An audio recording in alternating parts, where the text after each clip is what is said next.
माधव माधव माधव एकटू दाঁড়াও माधव एकटू दाঁড়াও माधव एकटू दाঁড়াও माधव তুমি একবার পিছন ফিরে চেয়ে দেখো আমি কে ভালো করে চিনতে পারছো আমায় দেখো देखो আমায় ভালো করে আমি কে ভালো করে চেয়ে দেখো চলে যাচ্ছ মাধব তবে যাওয়ার আগে একটা কথা শুনে যাও আজ আমি সেই মা সন্তান হারা জননী আমি এক নয় দুই নয় শতপুত্র হারিয়েছি আমি এই শতপুত্র হারিয়েছি আমি তোমার জন্য তুমি মেরেছো আমার পুত্রদের তোমার জন্য আজকের এই যুদ্ধ তুমি না চাইলে কখনো হতো না আজ আমি সন্তান হারা অভাগিনী মা হতাম না তুমি করেছো মাধব তুমি করেছো তুমি শুনে রাখো মাধব আজ আমার সন্তানদের মেরেছো তুমি কুরু বংশ ধ্বংস করেছো তুমি তাই আজ আমি তোমায় অভিশাপ দেব মাধব যেমন তুমি আমার সমস্ত পুত্রকে মেরেছো তেমন তোমার যদু বংশ ধ্বংস হয়ে যাবে একটা দীপও বেঁচে থাকবে না তোমারও মৃত্যু হবে এক ব্যাধের হাতে তীরবিদ্ধ হয়ে তোমার মৃত্যু হবে সমস্ত রাজসভায় মাতা গান্ধারীকে জড়িয়ে ধরে বলছে মা তুমি কি করলে মা তুমি মাধবকে কেন অভিশাপ দিলে মা তুমি ফিরিয়ে নাও অভিশাপ ফিরিয়ে নাও ভগবানের রথ থেকে নেমে এসে বললে তোমরা শান্ত হও মা যা বলেছে সে তো ঠিকই বলেছে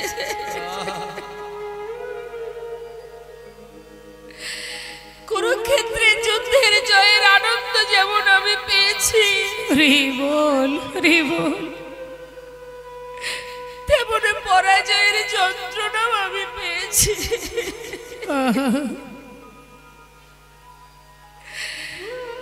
সকলে মায়ের আশীর্বাদ যেমন পেয়েছি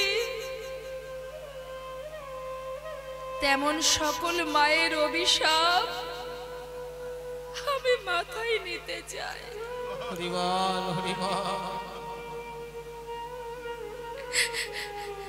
তোমরা বাধা দিও না মা তোমার বাক্যই সত্য হবে মা 56 কোটি যদু বংশ ধ্বংস হবে তোমার ইচ্ছা মতো তোমার কথা মতো ব্যাধের হাতে আমার মৃত্যু হবে আমি মাথা পেতে নিলাম মা আমি মাথা পেতে নিলাম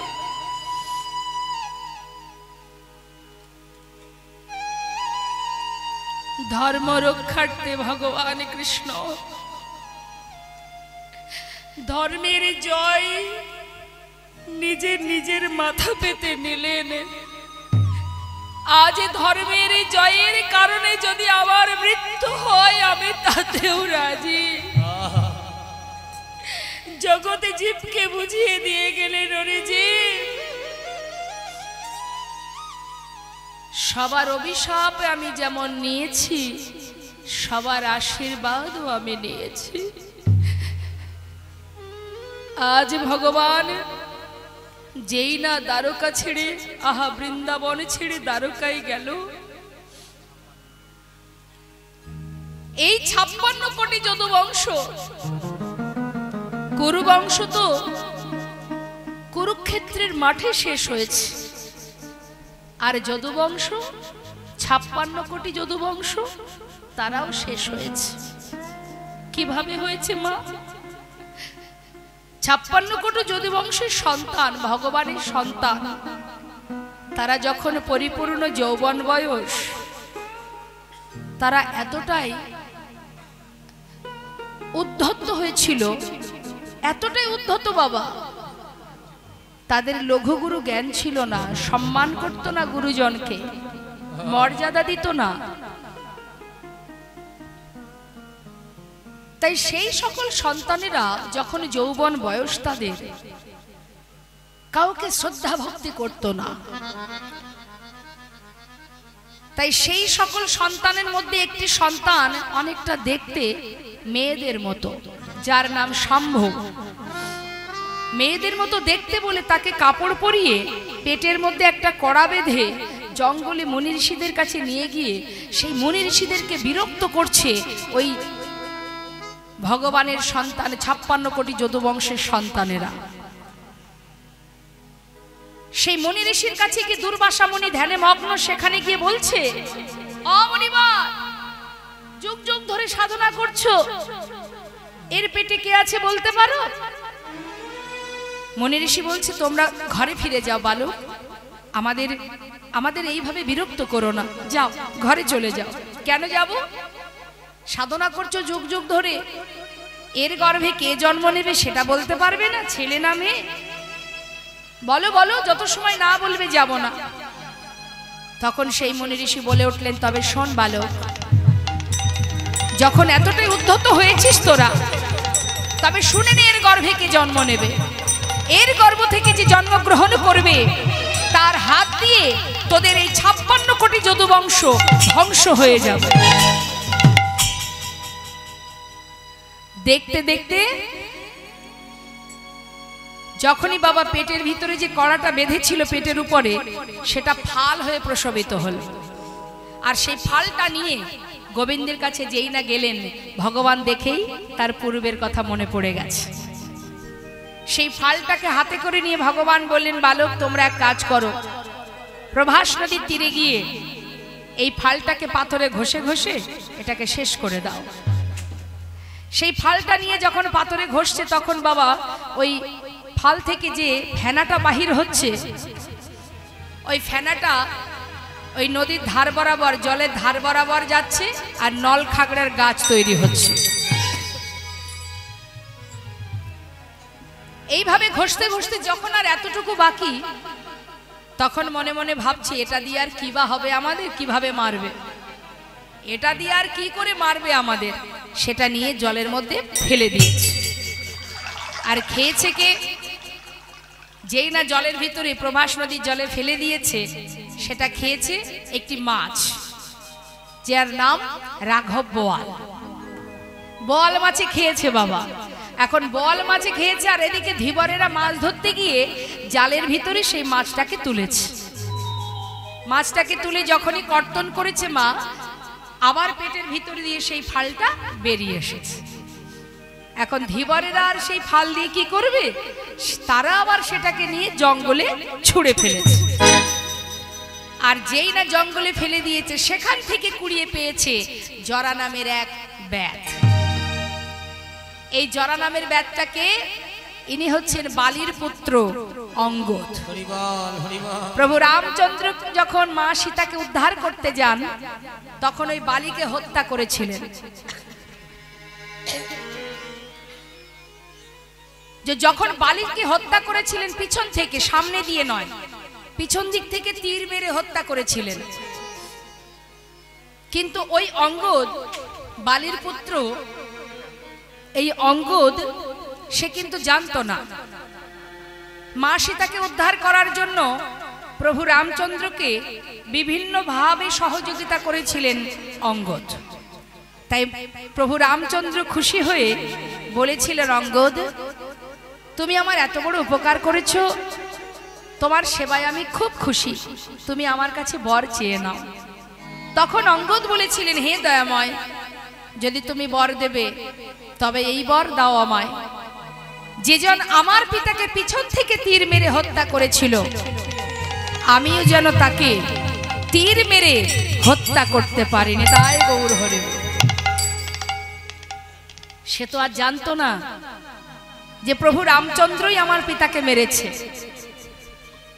বলো প্রভু আশীর্বাদ করো, আমার এটাই বাসনা তোমার কাছে যে আমার পিতাকে মেরেছে আমিও তাকে মারতে চাই।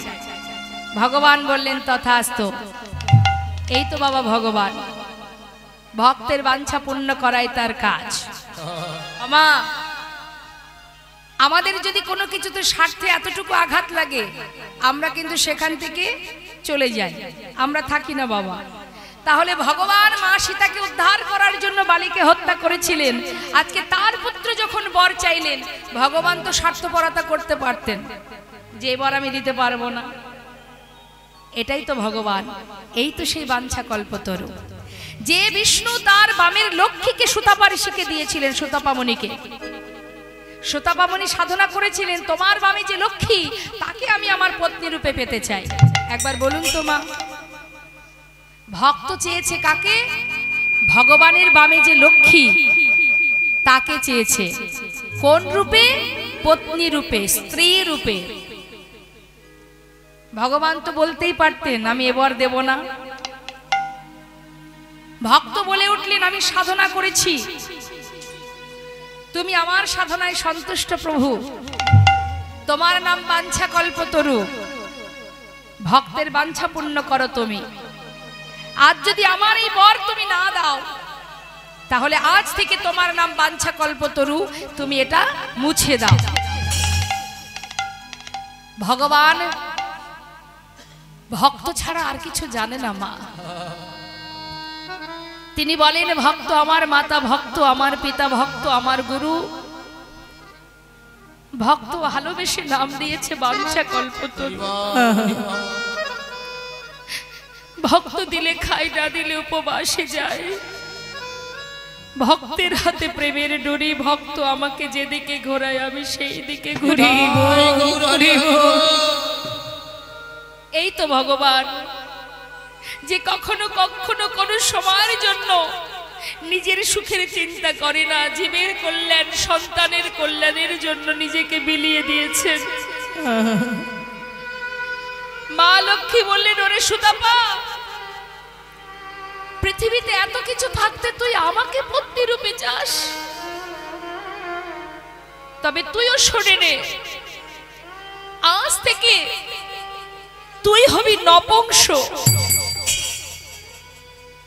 আয়ান কিন্তু রাধারীকে মাতৃজ্ঞানে ভালোবাসতেন, কারণ সে নপুংস ছিল। তাই মাগো ভগবান নিজের বামের লক্ষ্মীকেও দিতে দ্বিধাবোধ করে না ভক্ত যদি চায়। আজ ভক্ত বললেন আমি তুমি আমাকে এই বর দাও যে আমার পিতাকে হত্যা করেছে সেই হত্যাকারীকে আমি প্রাণে মারব। ভগবান বললেন তথাস্তু, তাই হবে। তাহলে ভগবান কোনো কর্ম করে যদি তার সাজা মাথা পেতে নেয়, আমরা তো পদে পদে অপরাধ করে যাচ্ছি। কি বাবা, এই যে আজকেই বললাম আপনাদের কাছে ব্রত করুন, একাদশী ব্রত করুন, দামোদর মাস পালন করুন, রাস পূর্ণিমা তিথি আপনারা উপবাস থাকুন। কিন্তু এই ব্রত আমি করব, পরক্ষণে যদি আমি আবার অন্যের প্রতি হিংসা করি, কারোর কিছু মেরে কেটে খাই, কারোর ভালো দেখলে আমার হিংসা হয়, আমার ভিতরে লোভ জন্মায়, লালসা জন্মায়, তাহলে আর এই পুণ্যটুকু থাকবে বাবা? আগে নিজেকে পরিষ্কার করতে হবে। হৃদয় মাঝে যত আছে হিংসা, কালিমা, ক্রোধ, সর্বস্ব দূরীভূত করো, পরিষ্কার করো। তোমার সংসারের প্রতি দায় দায়িত্ব কর্তব্য তুমি পালন করো। হৃদয় মাঝে যা কিছু আছে সমস্ত কালিমা দূরীভূত করে হৃদয় মাঝে পরমাত্মাকে জাগরিত করো। আগে নিজেকে ভালোবাসো, নিজের পরমাত্মাকে ভালোবাসো, তবেই তো তোমার কার্য সিদ্ধি হবে, তবেই তো তোমার কাজে তুমি পুণ্য অর্জন করতে পারবে। আজ আমি ভগবানের সেবা দিলাম, কাল অন্যের প্রতি হিংসা করতে শুরু করলাম, লাভটা কি বাবা? কোনো লাভ নেই মা। তোমার যেমন আছে তুমি তেমনটাই সেবা দাও, কাউকে দেখে কখনো হিংসা করতে নেই। আজ ভগবান কৃষ্ণ দ্বারকায় চলে গেল। এই যে বালিপুত্র অঙ্গদ সেই হয়েছিল বাবা জরা নামের ব্যাধ। ওই জঙ্গলের মধ্যে পাখি মারতো, হঠাৎ জঙ্গলের ভিতরে সেই ফালটা পেয়ে তীরের আগায় বিধে রেখেছিলেন, পাখি মারতে আরো ভালো হবে। আর এদিকে মা ভগবান বললেন, শোনো, আমি তারপরে প্রভাস নদীর তীরে যজ্ঞ করব, আমার 56 কোটি যদুবংশ তারা সবাই আসবে প্রভাস নদীর তীরে। তাদের মধ্যে প্রথমে হবে মুখে কথা কাটাকাটি, তারপরে হবে হাতাহাতি, তারপরে হবে লাঠালাঠি। এখন ওই প্রভাস নদীর তীরে লাঠি কোথায় পাবে? ওই যে নল খাগড়ার গাছ সেটা ধরবে, আর যে যাকে মারবে সেই সেখানে মারা যায়। এইভাবে 56 কোটি যদুবংশ ধ্বংস হবে। আর ভগবান বললেন, আমি প্রভাস যজ্ঞ সম্পূর্ণ করে প্রভাসকে অভিশাপ থেকে মুক্ত করে দিয়ে তারপর আমি চলে যাব নিম্ন বৃক্ষের ডালে, ওই জঙ্গলে। নিম্ন বৃক্ষের ডালে আমার চরণটা দুলবে, আর জরা মাছরাঙা পাখি ভেবে যখনই চরণ তলে তীর ভেদ করবে আমি ভূমিতে পতিত হব। নিতাই গৌর হরি বল, হরি বল। সবকিছু নিজেকে সুন্দর করে সবকিছু সাজিয়ে মা ভগবান চলে গেলেন দ্বারকায়। এবার আমরা দেখব বৃন্দাবনের কি অবস্থা। বৃন্দাবনের রাধারানী আমার কৃষ্ণ বিরোহিনী, ভগবানের আহ্লাদিনী শক্তি রশ্মা। শ্রীমতী রাধারানী আলাদা কোনো নারী নয় মা, জেনে রাখবেন। রাধারানী কিন্তু আলাদা কোনো রমণী নয়, গোবিন্দের বাম অঙ্গ থেকে সৃষ্টি। রাধারানী মা আছে, কোন মাতৃ গর্ভ থেকে ভূমিষ্ঠ হয়েছিল রাধারানী? কে মা? রাধারানীর মা কি, নাম কি তার বলুন, মায়েরা বলুন, মায়েরা ভালো জানেন। আমার রাধারানী মায়ের নাম কি?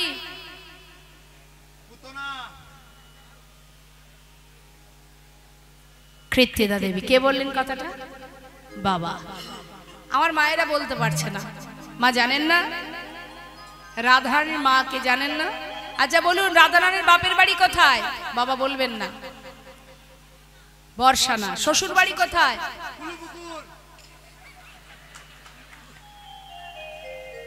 কোথায়?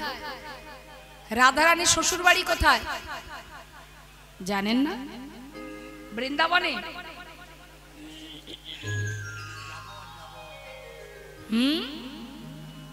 হায় হায় হায়, আপনার শ্বশুর বাড়িটা কোথায় জানেন তো? দেখেন আবার বাপের বাড়ি শ্বশুর বাড়ি ভুলে যাবেন না। রাধারানীর শ্বশুর বাড়ি জানেন না? জটিলার বাড়ি কোথায়? জটিলা কুটিলার ঘর কোথায়? ঠিক আছে, দেখুন এটা কিন্তু মা লজ্জার বিষয়, এই যে আপনারা জানেন না, আমার বাবারা বলে দেবে। দেখবেন এখানে যে সকল ভক্ত বাবারা আছেন একটু বলবেন, শ্রীমতী রাধারানীর বাপের বাড়ি শ্বশুর বাড়ি কোথায়?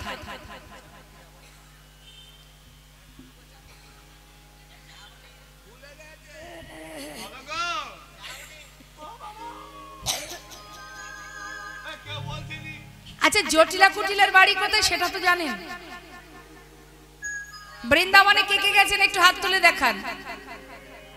কে কে গেছেন বৃন্দাবনে? ও সবাই গিয়েছেন। আচ্ছা বলতে পারছেন না জটিলা কুটিলার বাড়ি কোথায়? যাবটে। যাবট যাবট। হরিবল হরিবল নিতাই গৌর হরিবল।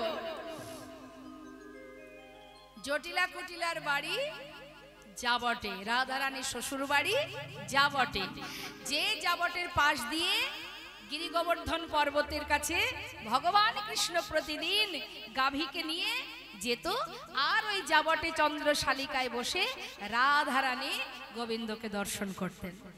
যারা বৃন্দাবনে গেছেন বর্ষানায় যাবেন, বর্ষানায় রাধারানী মন্দিরে যাবেন। মন্দিরে গেলে দেখতে পাবেন সেই গিরি গোবর্ধন পর্বতটা কোথায়, আর ওই যাবটের পাশ দিয়ে ঠিক জঙ্গলের মধ্যে দিয়ে বাঁকা বাঁকা রাস্তা, খুব সুন্দর দেখতে লাগে। ওই পথে গোবিন্দ আমার ওই যাবটের পাশ দিয়ে যেতেন, রাধারানীকে দর্শন করতেন যাবার পথে আর আসার পথে। নিতাই গৌর হরি বল। তা এই রাধারানীর মাকে মাতা কৃত্তিদা দেবী, কিন্তু মাতা কৃত্তিদা কিন্তু তাকে জন্ম দেয়নি, লালন পালন করেছেন। তাহলে পালিতা মা, তাহলে রাধারানী মাকে হরি বল। রাধারানী মাতা কৃত্তিদার ঘরে এসেছিল পদ্ম ফুলের উপর থেকে, হরি বল হরি বল। তাহলে রাধারানীর মাকে পদ্ম ফুল, তাহলে সৃষ্টি কোথা থেকে? গোবিন্দের বাম অঙ্গ থেকে। নিতাই গৌর হরি বল হরি বল। মা কৃত্তিদা সরোবরে স্নান করতে গিয়ে ওই সোনার পদ্ম ফুলটাকে তুলে এনেছিলেন, তখন তিনি নিঃসন্তানী ছিলেন। গোলকধামে ভগবান কৃষ্ণচন্দ্র রাধারানীকে যখন বৃন্দাবনে পাঠান, রাধারানী বলেছিলেন, বধূ আমি যাব বৃন্দাবনে, কিন্তু যত সময় তোমাকে না দেখব তত সময় আমার নয়ন আমি মেলব না। তাই রাধারানী ওই স্বর্ণপদ্মের উপরে যখন কিনা স্বর্ণপদ্মটি বাবা ওই ঠাকুর ঘরে মাতা কৃত্তিদা রেখে দেন, প্রতিদিন সকালবেলায় তিনি শুদ্ধ বসনে ঠাকুর ঘরের দরজা খুলে স্বর্ণপদ্মটা দর্শন করে। হঠাৎ একদিন দরজা খুলে দেখছে ওই পদ্ম ফুলের উপরে সদ্যজাত একটি কন্যা শিশু। তখন তিনি বড় আনন্দিত, এলাকায় খবর দিলেন বৃষভানু রাজা যে আমার একটি কন্যা সন্তান দিয়েছেন বিধাতা। কিন্তু মা যশোমতী খবর পেয়ে গিয়েছিলেন গোপালকে দেখবে, আহা রাধারানীকে দেখবে বলে। এখন ছেলে গোপাল আমার বড় দুষ্ট ছেলে, সে মায়ের পাঁচু ধরেছে যাবে।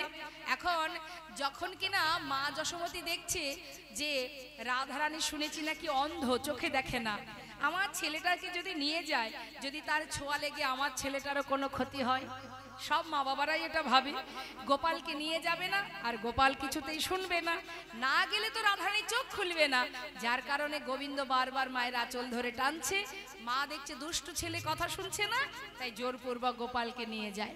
নিয়ে যাওয়ার পর যখন মাতা কৃত্তিদার সঙ্গে মা যশোমতী কথোপকথন হচ্ছে, সেই সময় গোপাল মায়ের কোল থেকে বারবার নামার চেষ্টা করছে, আর মা গোপালকে চেপে ধরে রেখেছে, কিছুতেই ছাড়বে না। যেহেতু রাধারানী অন্ধ, ছাড়বে না। এখন গোপাল দেখছে মায়ের এমন একটা ক্ষতি করব, মা রাগ করে আমায় ছেড়ে দেবে। তাই কি করেছে, মায়ের গলায় একটা দামি গজমতি হার ছিল, কোলের মধ্যে বসে থাকতে থাকতে গজমতি হার ধরে যে টেনেছে আর মতিগুলো সব ছড়িয়ে গেছে। মা দেখছে দুষ্টু ছেলে, এত দুষ্টু ছেলে, রেগে রেগে মা ছেলেটাকে নামিয়ে দিয়ে মতি গোড়াতে শুরু করেছে। আর গোপাল হামাগুড়ি দিতে দিতে রাধারানী মন্দিরে প্রবেশ করেছে। নিতাই গৌর হরি। রাধারানী কাছে গিয়ে রাধারানীর নয়ন কমলে যখন তার করকমল পরশ করেছে, রাধারানী নয়ন মেললেন। ওই যে নয়ন মেললেন, মাতা কৃত্তিদা দর্শন করে বললেন, দিদি তোমার সন্তানের কারণে আজ আমার কন্যা দৃষ্টি ফিরে পেয়েছে, তাই আজ থেকে আমার কন্যাকে আমি তোমার পুত্রের চরণে সঁপে দিলাম। নিতাই গৌর হরি বল হরি।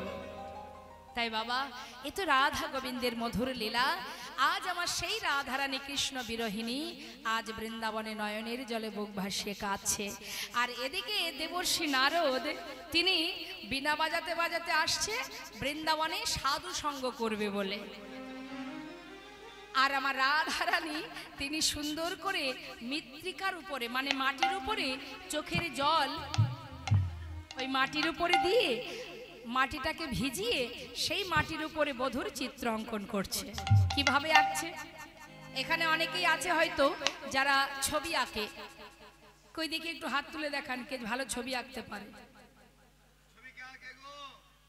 ভালো ছবি আঁকতে পারে কে আছে এখানে? একটু হাত তুলুন দেখি কে ভালো ছবি। আচ্ছা, তুমি ছবি আঁকো, তাই তো? মানুষের ছবি আঁকো? আচ্ছা বলো তো দেখি, মানুষের ছবি আঁকতে গেলে সর্বগ্রে কোথা থেকে শুরু করতে হয়? মাঝখান থেকে? তাহলে কোথা থেকে? বদন থেকে? আচ্ছা, হয় বদন থেকে নাই চরণ থেকে, যে কোনো একদিক থেকে ছবি আঁকা যায়। কিন্তু আমার রাধারানী বাবা কৃষ্ণ বিরোহিনী আজ পরাণ বধূর ছবি আঁকছে। কিভাবে আঁকছে পদের মধ্যে একটু মন দেবেন মা। কৃষ্ণ কৃষ্ণ বলি কাঁদে বাহু তুলি, মরমে দারুণ ব্যথা। ওই না কৃষ্ণ কৃষ্ণ বলি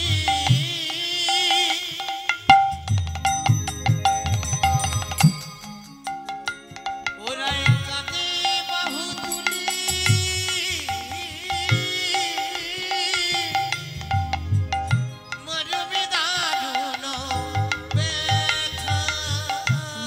মৃত্তিকায় পরে মোরতিয়া কিয়া কহে তার শনে কথা মৃত্তিকার উপরে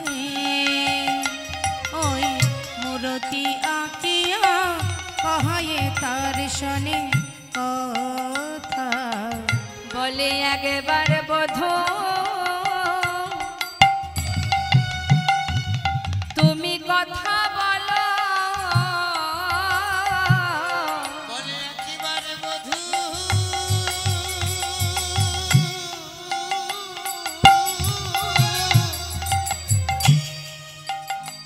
তুমি কথা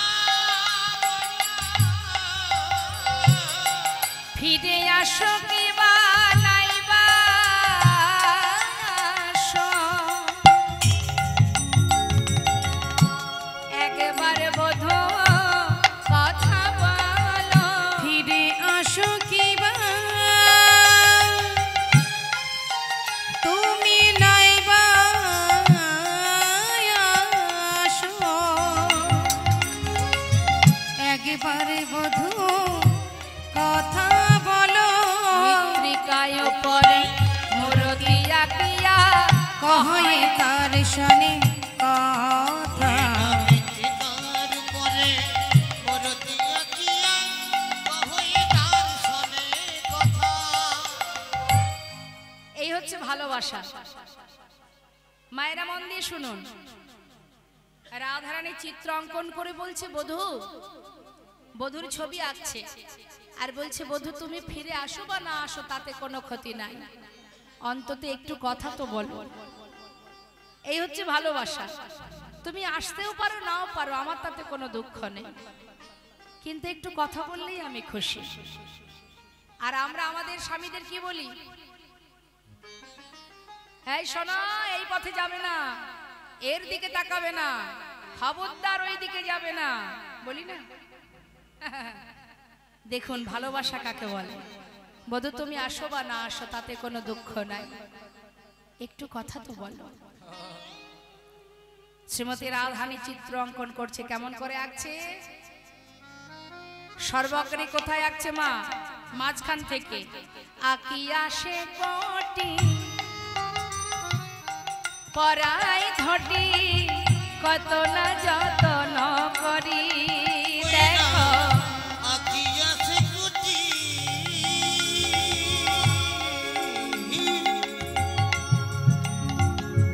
পরাইয়া ধুতি কত না যতন করি। আবার নাভি সরোবর আখিল তারে পর কত না যতন করে নাভি সরোবরে আঁকিল তার পর কত না যতন করি।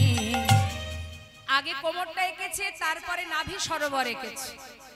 সখীরা বলছে আয় রাধে, গুরু ধরে অঙ্কন শিখেছিলি, এ তোর কেমন আঁকা ছিলি রে, এইভাবে কেউ চিত্র আঁকে?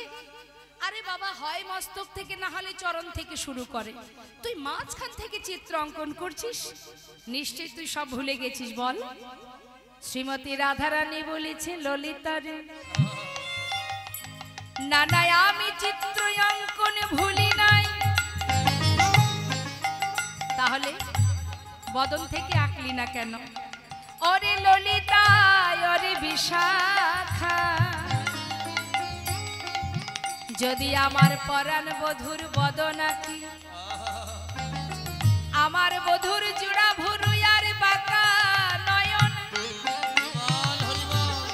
যদি একবার আমার চোখে পড়ে, আমি আর চিত্র অঙ্কন করিতে পারবো না রে।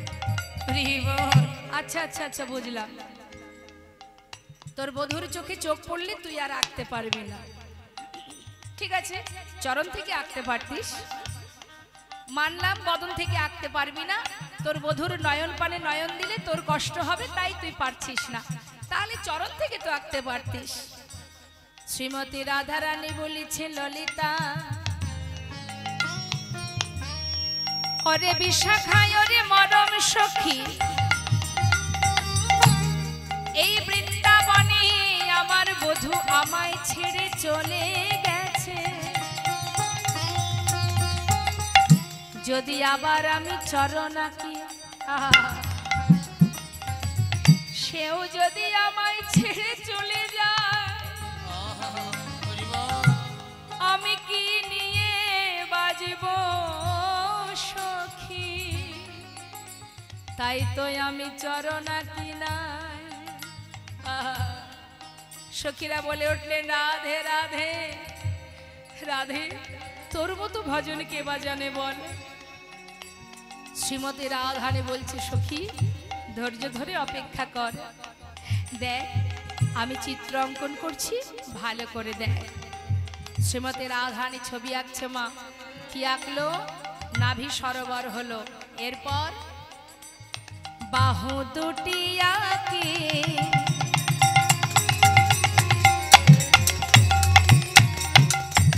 অগ ছল ছল আঁখি, বাঁশিটি দিল সেই করে, ওই না বাহু দুটি আঁকি,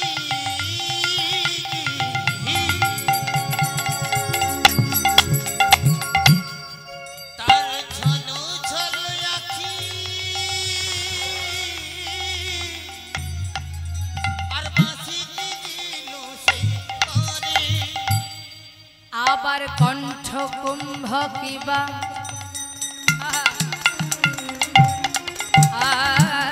অনুপম শোভা, অগয়া কিল পরে পরে, কণ্ঠ কুম্ভ কিবা অনুপম শোভা আঁকিল তার পরে পরে। কণ্ঠ পর্যন্ত এঁকেছে মা, বাকি রইল আর কি বদন। যেই না বদনটা এঁকেছে মাটির উপরে, সেই মাটির উপরে নিজের বদনটা রেখেছে। বধূর বদনের উপরে নিজের বদন রেখে এবার রাধারানী কথা বলছে বধূর সাথে। কিভাবে বলছে?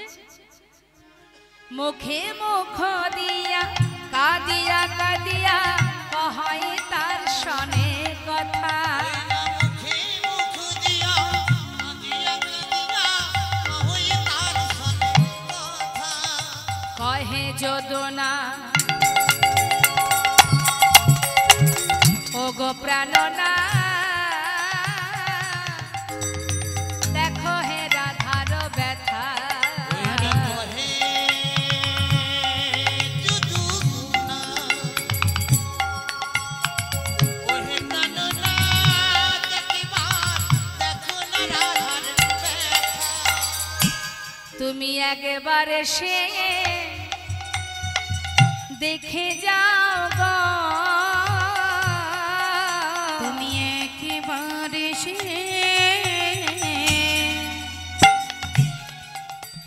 দেখে যাও গো, আমাদের রাধা রানী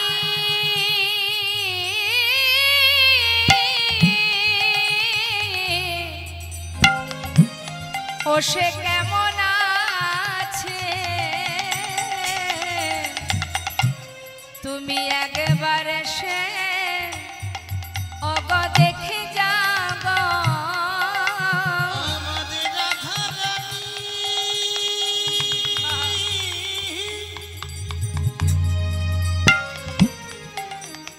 সে কেমন আছে, তুমি একেবারে সে দেখে যাও না। আহা কহে যদুনা ওহে প্রাণনাথ দেখো হে রাধার ব্যথা, ওহে যদুনা, ওহে প্রাণনা, দেখো না রাধার ব্যথা। সমস্ত বৃন্দাবন মা যশোমতী গোপাল হারা হয়ে ক্ষণে চৈতন্য ক্ষণে অচৈতন্য। কখনো মা জ্ঞান শূন্য হয়ে যায়, আবার যখন চেতনা পায় আবার গোপাল গোপাল বলে কাঁদে। শ্রীমতী রাধারানী পাগলিনীর ন্যায় বৃন্দাবনে পথে পথে ঘরে, সখাগণ আর বনে যায় না। এহনো দুরবস্থা বৃন্দাবনে, শোকাহত সবাই, শোকে কাতর সবাই কাঁদছে বৃন্দাবনে কৃষ্ণহারা হয়ে। আর হঠাৎ দেবশ্রী নারদের মনে হলো যাই একবার বৃন্দাবনে যাই, একটু বৈষ্ণব সঙ্গ করে আসি। বৈষ্ণব সঙ্গ করতে কার না ভালোবাসে মা? দেবশ্রী নারদ যাচ্ছে বৃন্দাবনে বৈষ্ণব সঙ্গ করতে, সাধু সঙ্গ করবে। আচ্ছা মায়েরা বলুন দেখি, দেবশ্রী নারদের বাহন কি?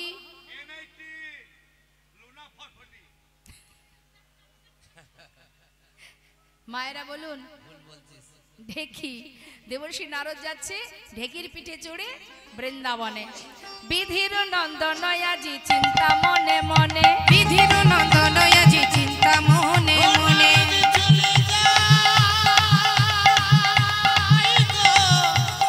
হরি বল হরি বল। ওই বৃন্দাবনের পথে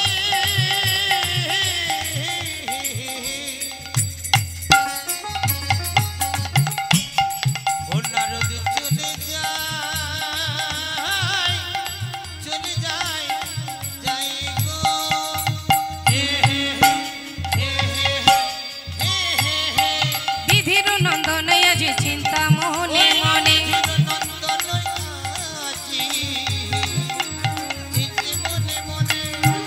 কোথা রহু কৃষ্ণ ভক্ত হেরিব নয়নে, কোথা রহু কৃষ্ণ ভক্ত হেরিব নয়নে,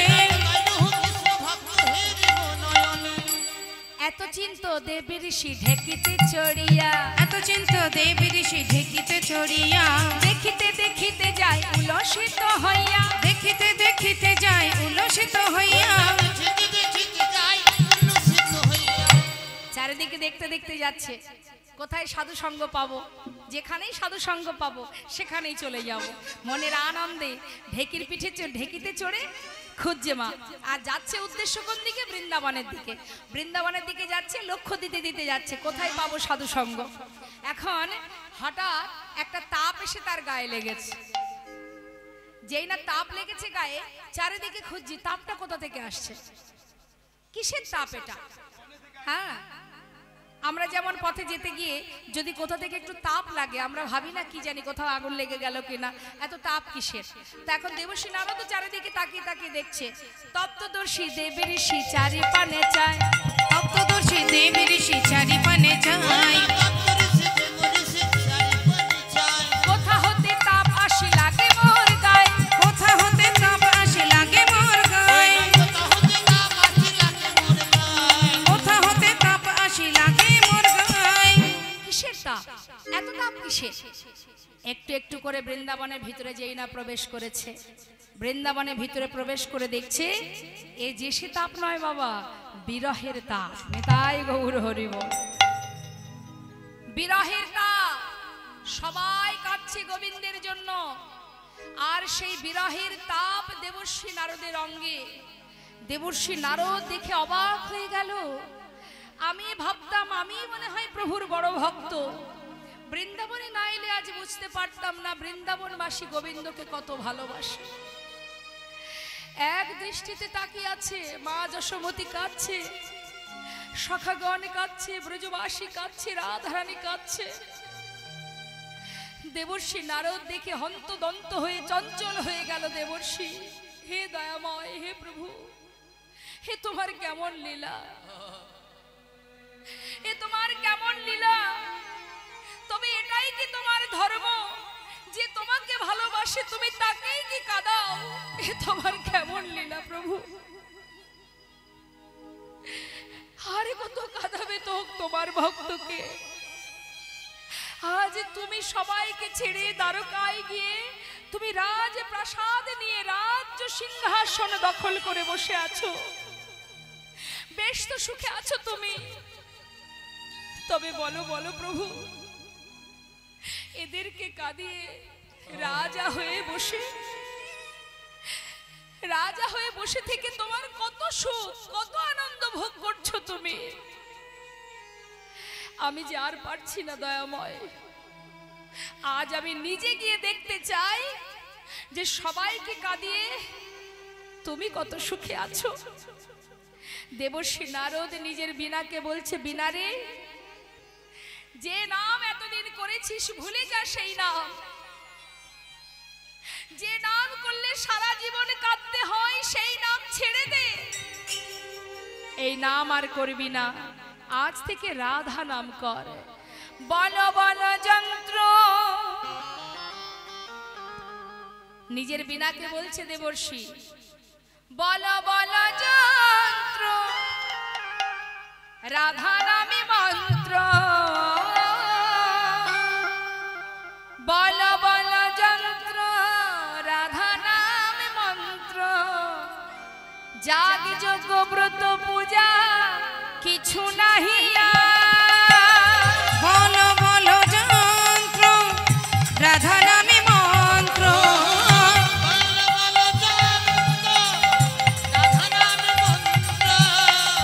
যাগ যজ্ঞ ব্রত পূজা কিছু নাহি আর। বল বল বীণে রাধা নামে বীণে,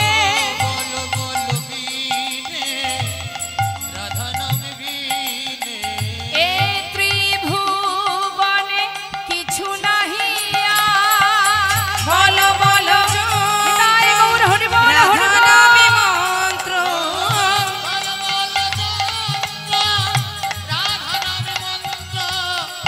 যাগ যজ্ঞ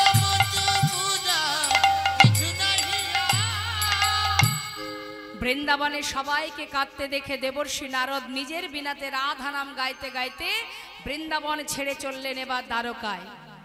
গোবিন্দ দর্শনে যাচ্ছে, আমরাও সেই লীলার সাথে সাথে যাচ্ছি, অর্থাৎ আমরাও সবাই মিলে একবার রাধা নাম গাইব। এত সময় শ্রবণ করলেন, এবার একটু কর্ম করতে হবে।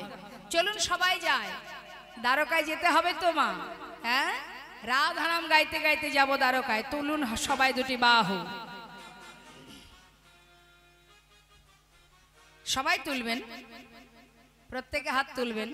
দেখুন আবার 1 বছর পর এখানে হরিনাম হবে, সেই সময় যেজন আসবে সেই আপনাদের হাত তুলতে বলবে, তার মানে 1 বছর আবার পর, তাহলে 1 বছর পর আবার হাত তুলবেন। তাছাড়া তো আমার মনে হয় না যে আর তুলবেন। প্রতিদিনই করতে পারেন আপনারা, সন্ধ্যাবেলায় যখন হরিনাম কীর্তন হবে সন্ধ্যা দেওয়ার সময় হাতে তালি দিয়ে দুহাত তুলে হরিবোল বলা বা হাতে তালি দিয়ে করতাল বাজিয়ে হরিনাম করা আপনারা করতে পারেন, তাহলে অভ্যাসটা থাকবে। অভ্যাস না থাকলে কি হয়? যদি অভ্যাস না থাকে কি হয়? ব্যবহার না করলে কি হয়?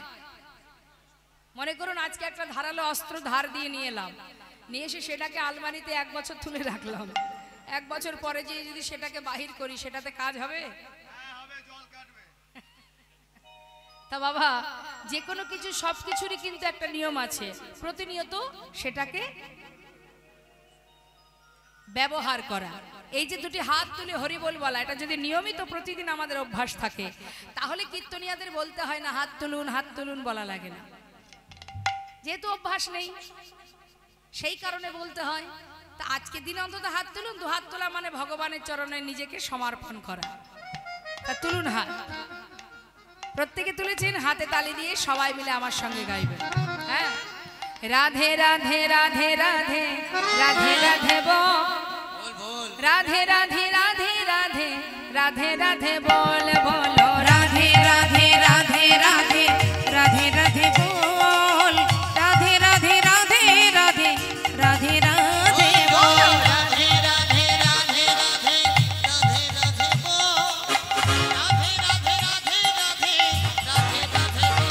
হে রাধে রাধে রাধে রাধে রাধে রাধে বল, রাধে রাধে রাধে রাধে রাধে রাধে বল, হে রাধে রাধে রাধে রাধে রাধে রাধে বল, রাধে রাধে রাধে রাধে রাধে রাধে বলো বল, রাধে রাধে।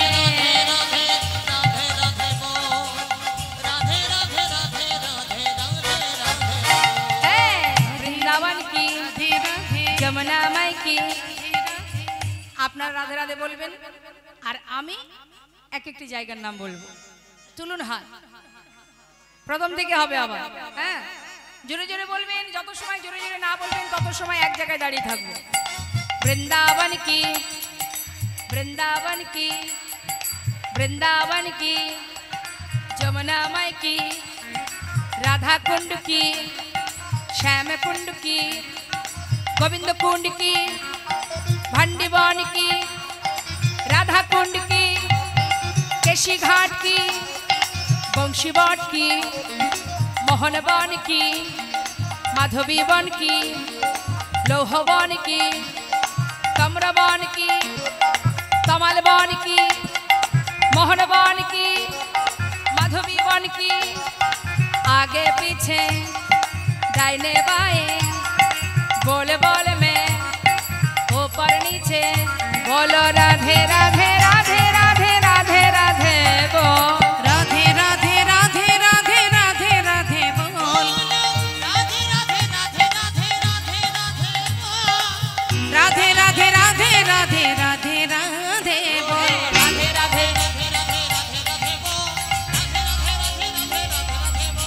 राधे राधे राधे राधे राधे बोल। राधे राधे राधे राधे राधे राधे बोल। राधे राधे राधे राधे राधे राधे बोल। राधे राधे राधे राधे राधे राधे बोल। राधे राधे राधे राधे बोल। राधा रानी की। आज আর গোবিন্দের জয় দেব না। কেন দেব না? তার জয় দিলে তাহলে কি হবে? বৃন্দাবনবাসী সবাই তো দ্বারকায় আসবে, তাই না? গোবিন্দের জয় দিলে হবে না, রাধার জয় দিতে হবে, যাতে গোবিন্দ নিজে স্বয়ং ছুটে আসে। বিনাতে রাধা নাম গাইতে গাইতে যেই না দ্বারকায় প্রবেশ করেছে বাবা, দ্বারকার প্রাসাদের সামনে দিয়ে বিনাতে রাধা নাম গাইতে গাইতে যাচ্ছে দেবর্ষী নারদ। আর যখন দেবর্ষী নারদ বিনাতে রাধা নাম গাইছে, জোরে জোরে বাজাচ্ছে তো, যাতে গোবিন্দ শুনতে পায়। আর রাধা নাম দ্বারকায় তো কেউ গায় না। যেই না রাধা নাম শুনেছে, আর কে তাকে আটকায় বাবা?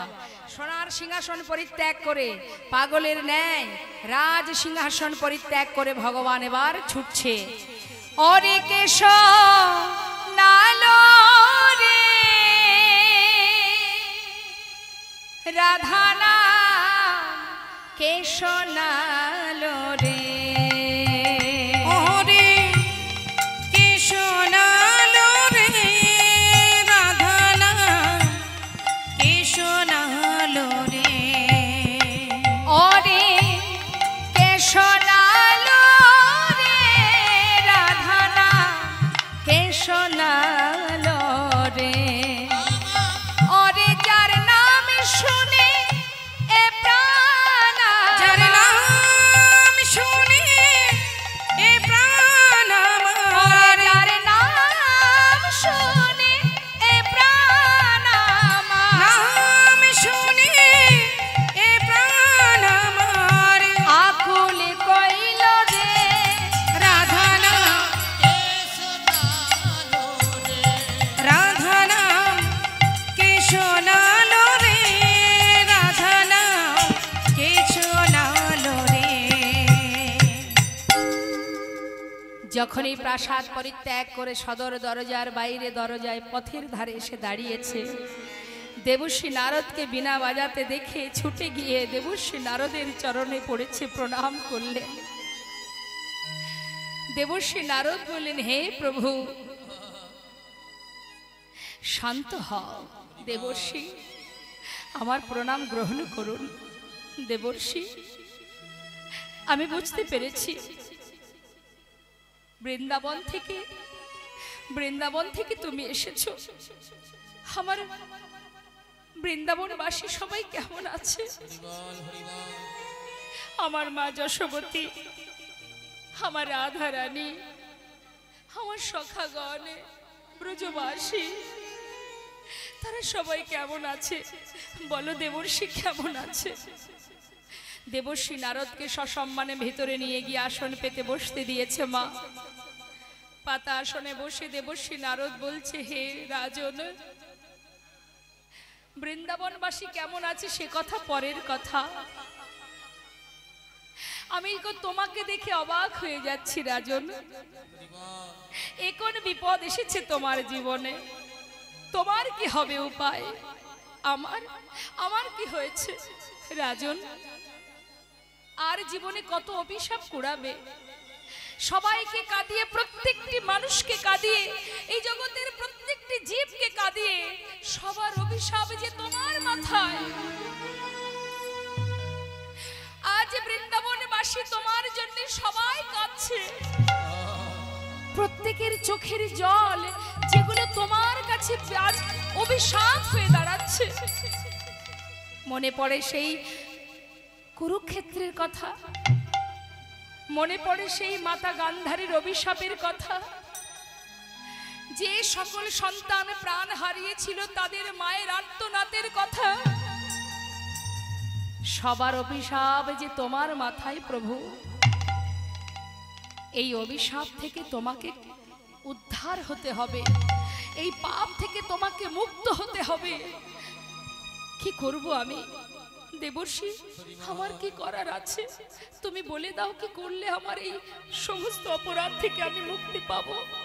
হে রাজন, প্রত্যেকটি মা চোখের জলে বুক ভাসিয়ে কাঁদছে। তাদের অভিশাপ থেকে মুক্তি পেতে গেলে একটা উপায় আছে।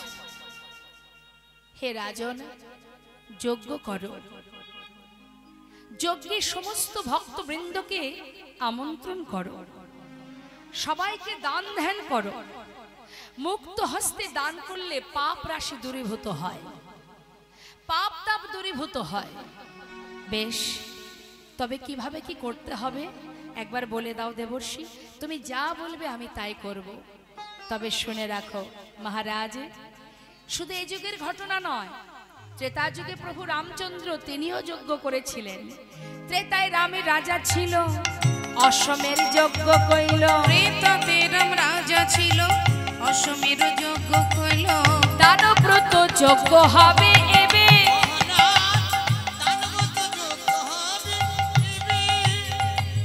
দানব্রত যজ্ঞ হবে এবে।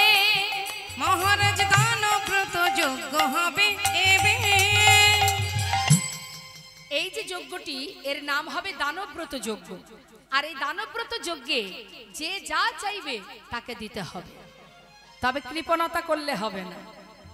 যদি কোনো কিছু দান করতে গিয়ে মনের ভিতরে হিংসা হয়, রাগ হয়, ক্রোধ জন্মায়, তাহলে হবে না। জেনে রাখুন, আপনারাও জেনে রাখুন। এখানে যত ভক্ত আছেন আপনাদেরও বলি, যদি কোনো ধর্মীয় কাজ আপনারা করেন বা কোনো দান ধ্যান করেন, দান করতে গেলে কৃপণতা করা যাবে না। আর দিতে গেলে আপনাকে এমন কিছু দিতে হবে যেটা আপনি ঘরে ফেলে রেখেছেন, সেটা কাউকে দিলেন, এটাকে দান বলে না। দান করতে গেলে একেবারে শুদ্ধভাবে মুক্ত হস্তে দান করতে হবে। যতটা আপনার সামর্থ্যে কুলায় আপনি প্রাণ ভরে দান করুন, কিন্তু দানের সময় কৃপণতা তো করাই যাবে না। আর নিজের কিছু রেখে তাকে দান করা যাবে, করতে হবে, এটা করা যাবে না। এমন ভাবে দান করবেন হাসি মুখে। মনে করুন অনেকে আছে, এই শীতের দিন আসছে বাবা, অনেকে আছে কম্বল দান করে, বস্ত্র দান করে, কিন্তু মাগো দান করবার পরে যদি অহংকার এসে যায়, অনেকের আসে, আমি এত কম্বল দিয়েছি, এত বস্ত্র দিয়েছি, এই যে অহংকার আমি দিয়েছি, এই অহংকার আসলে হবে না। তাই দান করতে হবে রাজন। তোমার যদি সর্বস্ব হারিয়ে যায় তাতেও কোনো দুঃখ নেই। হে মহারাজ, দান করবে যে জনা যা চাইবে হাসি মুখে দিতে হবে।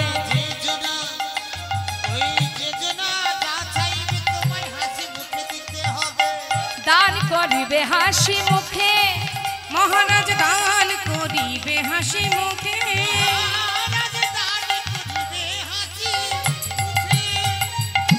সব শেষে দান দিয়া ভিক্ষার ঝুলি কাঁধে লইয়া, সব শেষে দান দিয়া ভিক্ষার ঝুলি কাঁধে লইয়া। ভিক্ষা মেগে খাবে মন সুখে,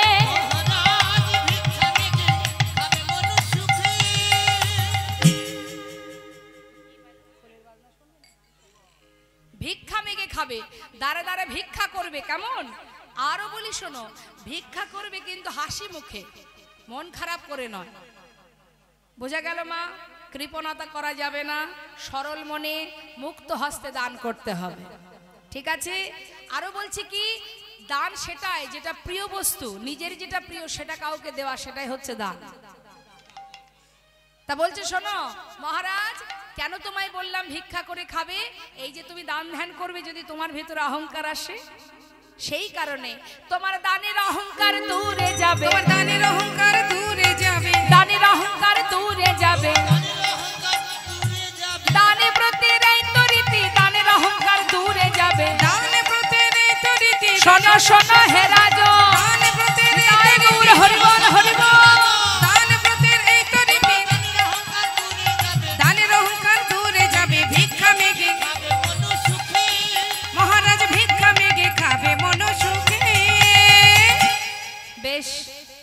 তাহলে নারদের কথা শুনি কহে দেবী দিনমণি, নিমন্ত্রণের ভার কে বা লবে।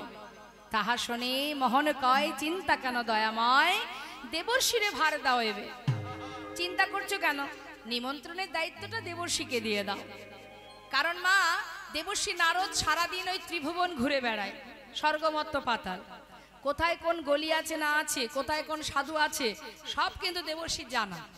আর তার গাড়িটা কি সরু না? গাড়িটা সরু গাড়ি তো, তা গলি যদি সরু হয় তাও চলে যাবে। চিন্তা নেই প্রভু, দেবর্ষির উপরে দায়িত্ব দিয়ে দাও। কারণ সারাদিন স্বর্গমত্ত পাতাল ত্রিভুবন ঘুরে ঘুরে বেড়ায়, রাস্তাঘাট সব চেনা তার। তুমি নিমন্ত্রণের দায়িত্বটা দেবর্ষিকে দিয়ে দাও। দেবর্ষি নারদ বললেন, বেশ তাই হবে। এবার পত্র লিখে বলাই দাদার হাতে দিয়েছে। দাদা তুমি দেখো ঠিক আছে কি। বলাই দাদা বললেন, নিমাই, আহা কানাই, তুই তো সুন্দর পত্র লিখেছিস, কিন্তু স্বর্গমর্ত পাতাল সব জায়গায় পত্র লিখেছিস, বৃন্দাবনবাসীর জন্য পত্র কেন লিখিসনি? তাহলে আমিও তোর এই যজ্ঞে থাকবো না, আমিও তো সেই বৃন্দাবনে থাকি। দাদা তুমি এমন কথা বলবে আমি জানি, কিন্তু দাদা গো, পত্র দিলে সবাই আসে, আর পত্র না দিলে যারা আসে তারাই তো আমার আপনজন। তাই গৌর হরি বল। কি গো মা, বাড়ির লোককে পত্র দেয় কেউ? বাড়ির লোকরে নিশ্চয়ই কেউ পত্র দিয়ে নিমন্ত্রণ করে না। তাই বলছে, দাদা আমিও দেখতে চাই বৃন্দাবনবাসী পত্র ছাড়া যদি আমার কাছে আসে, আমি জানবো তারাই আমার আপনজন।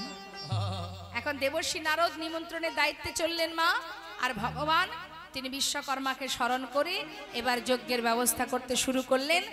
আর এদিকে কি হলো, দেবর্ষি নারদ স্বর্গমর্ত পাতাল সব জায়গায় নিমন্ত্রণ করে মনে মনে চিন্তা করছে যে নিমন্ত্রণ পত্র না হয় পাইনি, কিন্তু খবর দিতে ক্ষতি কোথায়, যায় খবরটা তো দিয়ে আসি। এই ভেবে বৃন্দাবনে এসেছে। বৃন্দাবনে এসে সবার আগে পৌঁছালো মা যশোমতীর অঙ্গনে। মা যশোমতী ভূমিতে মূর্ছা গেছে। রুনুঝুনু নুপুরের শব্দ শুনতে পেয়ে মা আমার চমকে উঠেছে। হরি, কে রে তুই? এমন নুপুরের ধ্বনি শোনা যায়? আমার গোপাল এলি নাকি? তুই কি আমার গোপাল? দেবর্ষি নারদ বলছে, মা আমি দেবর্ষি, তবে আমি তোমার গোপালের সন্ধান এনেছি মা। দ্বারকায় তোমার পুত্র কানাই বলাই দুজনে বিশাল বড় যজ্ঞ করছে, তাই সেই খবর দিতে এলাম মা গো। তোমরা দেরি করো না, শিগগিরই চলে যাও দ্বারকায়। মার আনন্দ ধরছে না। জানিস দেবর্ষি, আমার যে আর চলার মতো শক্তি নেই, কি করে যাব আমি?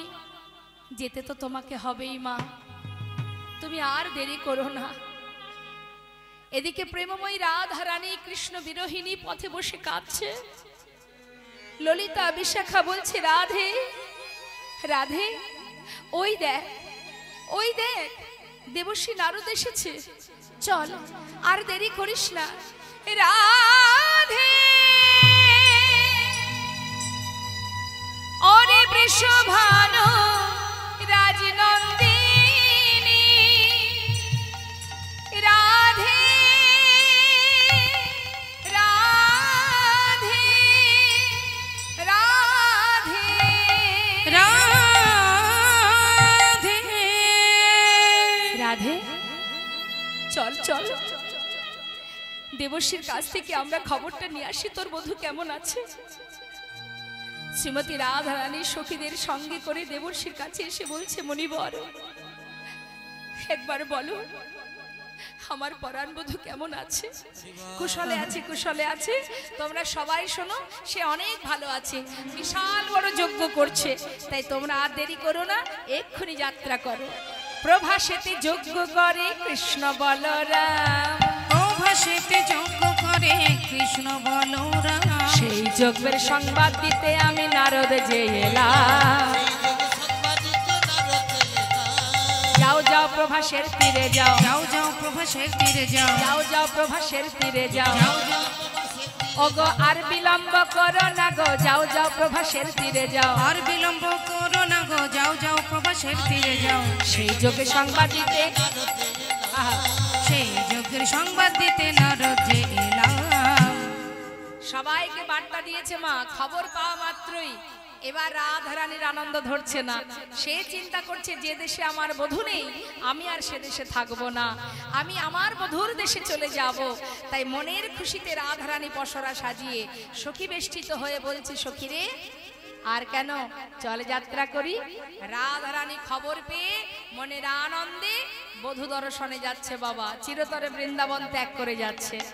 যখনই ঘর ছেড়ে বাইরে পা রেখেছে মা, যোগ্য বার্তা পেয়ে যাত্রা করিলেন রায়, আয় বালা গো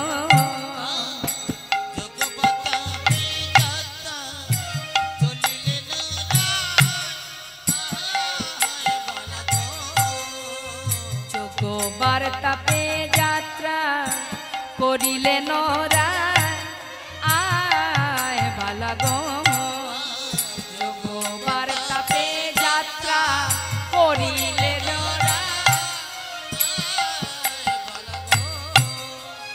সখীগণ সঙ্গে চলে শহীদ বড়া,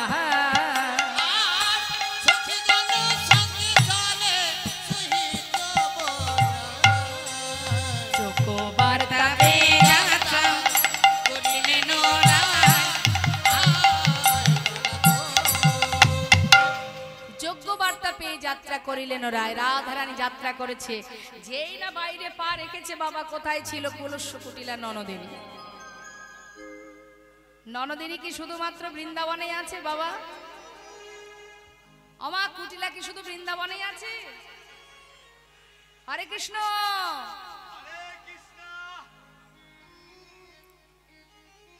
ঘুম আসছে?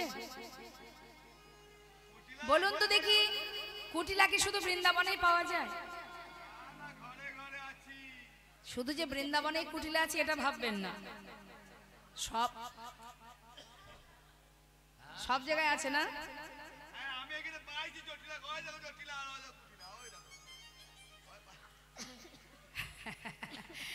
বলছি জটিলা কুটিলা সব জায়গায় আছে। এখন কুটিলা যেই না শুনেছে রাধারানী যাচ্ছে দ্বারকায়, চিরতরে দাদার কুলে কালি দিয়ে, মাথায় পসরা নিয়ে সখীদেরকে নিয়ে বাইরে পা রেখেছে, কুটিলা ছুটে এসে সামনে দাঁড়িয়েছে। ছি ছি ছি ছি ছি ছি ছি, লাজ লজ্জার মাথা খেয়ে দাদার কুলে কালি দিয়ে পরপুরুষের কাছে, ছি ছি ছি ছি ছি। হ্যাঁ রে বউ, কিরে? তখন কুটিলা কহে, কুটিলে ওই রাখালেতে মন সপিলে,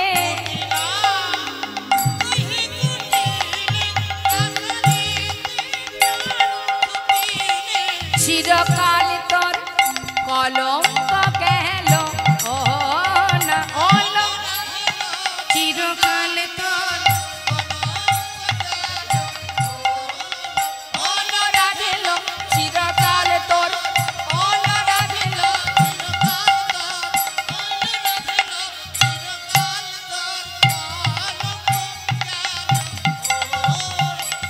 ছি ছি ছি ছি ছি ছি। কুলে কালি দিয়ে কলঙ্কিনীর বোঝা মাথায় নিয়ে, আরে নিজের স্বামী ছেড়ে, সংসার ছেড়ে, শাশুড়ি ননদিনী ত্যাগ করে সতী রমণী হয়ে পরপুরুষের, ছি ছি ছি ছি। হ্যাঁ রে বউ, বলি লাজ লজ্জা নেই বলে তোর কিছু? হ্যাঁ, কিচ্ছু নেই রে। শ্রীমতী রাধারানী চুপচাপ দাঁড়িয়ে আছে, কোনো কথা বলছে না। এত কথা ননদিনী বলছে, রাধারানী কোনো কথাই বলছে না। আর দেখবেন বাবা, কেউ যদি আপনার সঙ্গে ঝগড়া করতে আসে, সে যদি একভাবে বক বক করে, আপনি কোনো উত্তর যদি না করেন, দেখবেন আর এক সময় দেখা যাবে সে আরো রেগে গেছে, কারণ আপনি তো উত্তর করছেন না। আপনি কোনো কথা না বললে সে আরো রেগে যাবে। এখন কুটিলার আরো রাগ হচ্ছে, এত কথা বলছি ও কোনো উত্তর করছে না। এই বউ, আমার কথা কানে যাচ্ছে না? শুনতে পাচ্ছিস না? কালা হয়েছিস নাকি রে? কোথায় যাচ্ছিস? দাদার কুলে কালি দিয়ে চুপচাপ দাঁড়িয়ে থাক, দাদাকে ডেকে আনি, দেখি তোর কত বড় সাহস। আমার দাদার কুলে কালি দিয়ে চুন কালি মাখিয়ে কেলে ছোড়ার কাছে, পরপুরুষের কাছে যাওয়া। রাধারানী বলছে, ননদিনী আমি এখানেই দাঁড়িয়ে থাকবো, তুমি যাও তোমার দাদাকে ডেকে নিয়ে এসো। এখন কুটিলা হন্তদন্ত হয়ে ছুটছে দাদাকে প্রমাণ দেবে। দাদা, বলি ও দাদা, শোনো শোনো শোনো একটা সবসময় দাদা দাদা করছে আছিস কেন? কি হয়েছে বল? বলি শোনো না দাদা, হচ্ছে ওই বলি কি, আমি আবার কথা বললেই তো তোমার রাগ হয়, বলতে গেলেও চিন্তা হয় কি জানি আবার বকা খাবো কিনা। দিন দাদা দাদা করলে কি হবে? বলছি হ্যাঁ, মায়ের পূজাটা করতে দিবি না? তুমি ওটাই করো, তোমার দ্বারাই ওটাই হবে। ঘরের ঘরের বউ যে কোথায় কার কাছে যাচ্ছে সেদিকে তো খেয়াল নেই। হরি বল। কি মা, সারা বছর যদি গান বাজনা করে বাইরে বাইরে ঘোরে, তা বাড়ির বউ কোথায় যায় সেদিকে সবাই বৌদির নামেই নিন্দা মুন্দা করে। ওর এই কাজটাই নিন্দা মুন্দা করা কাজ। কি খুলে বল দিনি কি হচ্ছে বল? বলি বউটাকে একটু লক্ষ্য রাখবে না? চলে গেছে গো, চলে গেছে তোমাকে ছেড়ে চিরতরে। ওই যে আর কোথায়, ওই যে কেলে ছোড়ার কাছে যাচ্ছে। ভালো চাও নিজের বউটাকে এখনো নিজের কাছে রাখার চেষ্টা করো। দেখাতে পারবি তো? পারবো মানে পথের ধারে দাঁড়িয়ে আছে, আর দেরি করো না, শিগগিরই চলো। আজ কাটবো আমি। কুটিলা বলছে তুই যে প্রতিদিন এসে জ্বালাস, আমার আর সহ্য হয় না রে। দেখ যদি দেখি ওই বউ কেলে ছোড়ার কাছে যাচ্ছে, হ্যাঁ মানে তোর বউ, মানে আমার বউ যদি চলে যায়, তাহলে ওই বউকে বলি দিয়ে তবে ঘরে ঢুকবো। আর যদি দেখি মিথ্যা কথা, এই তোকে আমি আর বাঁচিয়ে রাখবো না। ঠিক আছে দাদা, আজ হাতে নাতে প্রমাণ হবে। মাকে স্মরণ করে বলছে, মা তুমি আমাকে হাতে নাতে প্রমাণ করাও যে আমার বউ আমাকে ছেড়ে পরপুরুষের কাছে যাচ্ছে। মায়ের হাত থেকে ওষিটা নিয়েছে, ক্রোধেতে আয়ান হয়ে কম্পমান, ক্রোধেতে আয়ান হয়ে কম্পমান, ওষি তুলে নিল হাতে, ক্রোধেতে আয়ান হয়ে কম্পমান, ওষি তুলে নিল হাতে। কাঁপিতে কাঁপিতে দাঁড়ালো আসিয়া কুটিলার সম্মুখেতে, এই দেখ ওষি নিয়ে এসেছি, এই দেখ ওষি নিয়ে এসেছি, এই দেখ ওষি নিয়ে এসেছি, এই দেখ ওষি নিয়ে এসেছি, ফুলের কাটা দূর করিতে, এই দেখ ওষি নিয়ে, কুলের কাটা দূর করিতে, এই দেখ ওষি নিয়ে এসেছি। কাঁপিতে কাঁপিতে দাঁড়ালো আসিয়া কুটিলার সম্মুখেতে, কুলের কাটা আজ দূর করবই, আর ওকে বাঁচিয়ে রাখবো না। এখন আয়ান মায়ের হাত থেকে ওষিটা নিয়ে রাধারানীর কাছে ছুটে এসেছেন। মা রাধারানী দাঁড়িয়ে আছে, আর সামনে এসে দেখছে হ্যাঁ বাবা যা ভেবেছে তাই। আয়ান বলছে ছি ছি রে বউ ছি, আজ আমার কাছ থেকে চিরতরে বিদায় নিয়ে ওই পরপুরুষের কাছে যাবি? ছি ছি ছি ছি। নিজপতি তেজি পরপতি ভোজি, নিজপতি তেজি পরপতি ভোজি, নিজপতি তেজি পরপতি ভোজি, নিজপতি তেজি পরপতি ভোজি, মজিলি রাখালো সনে,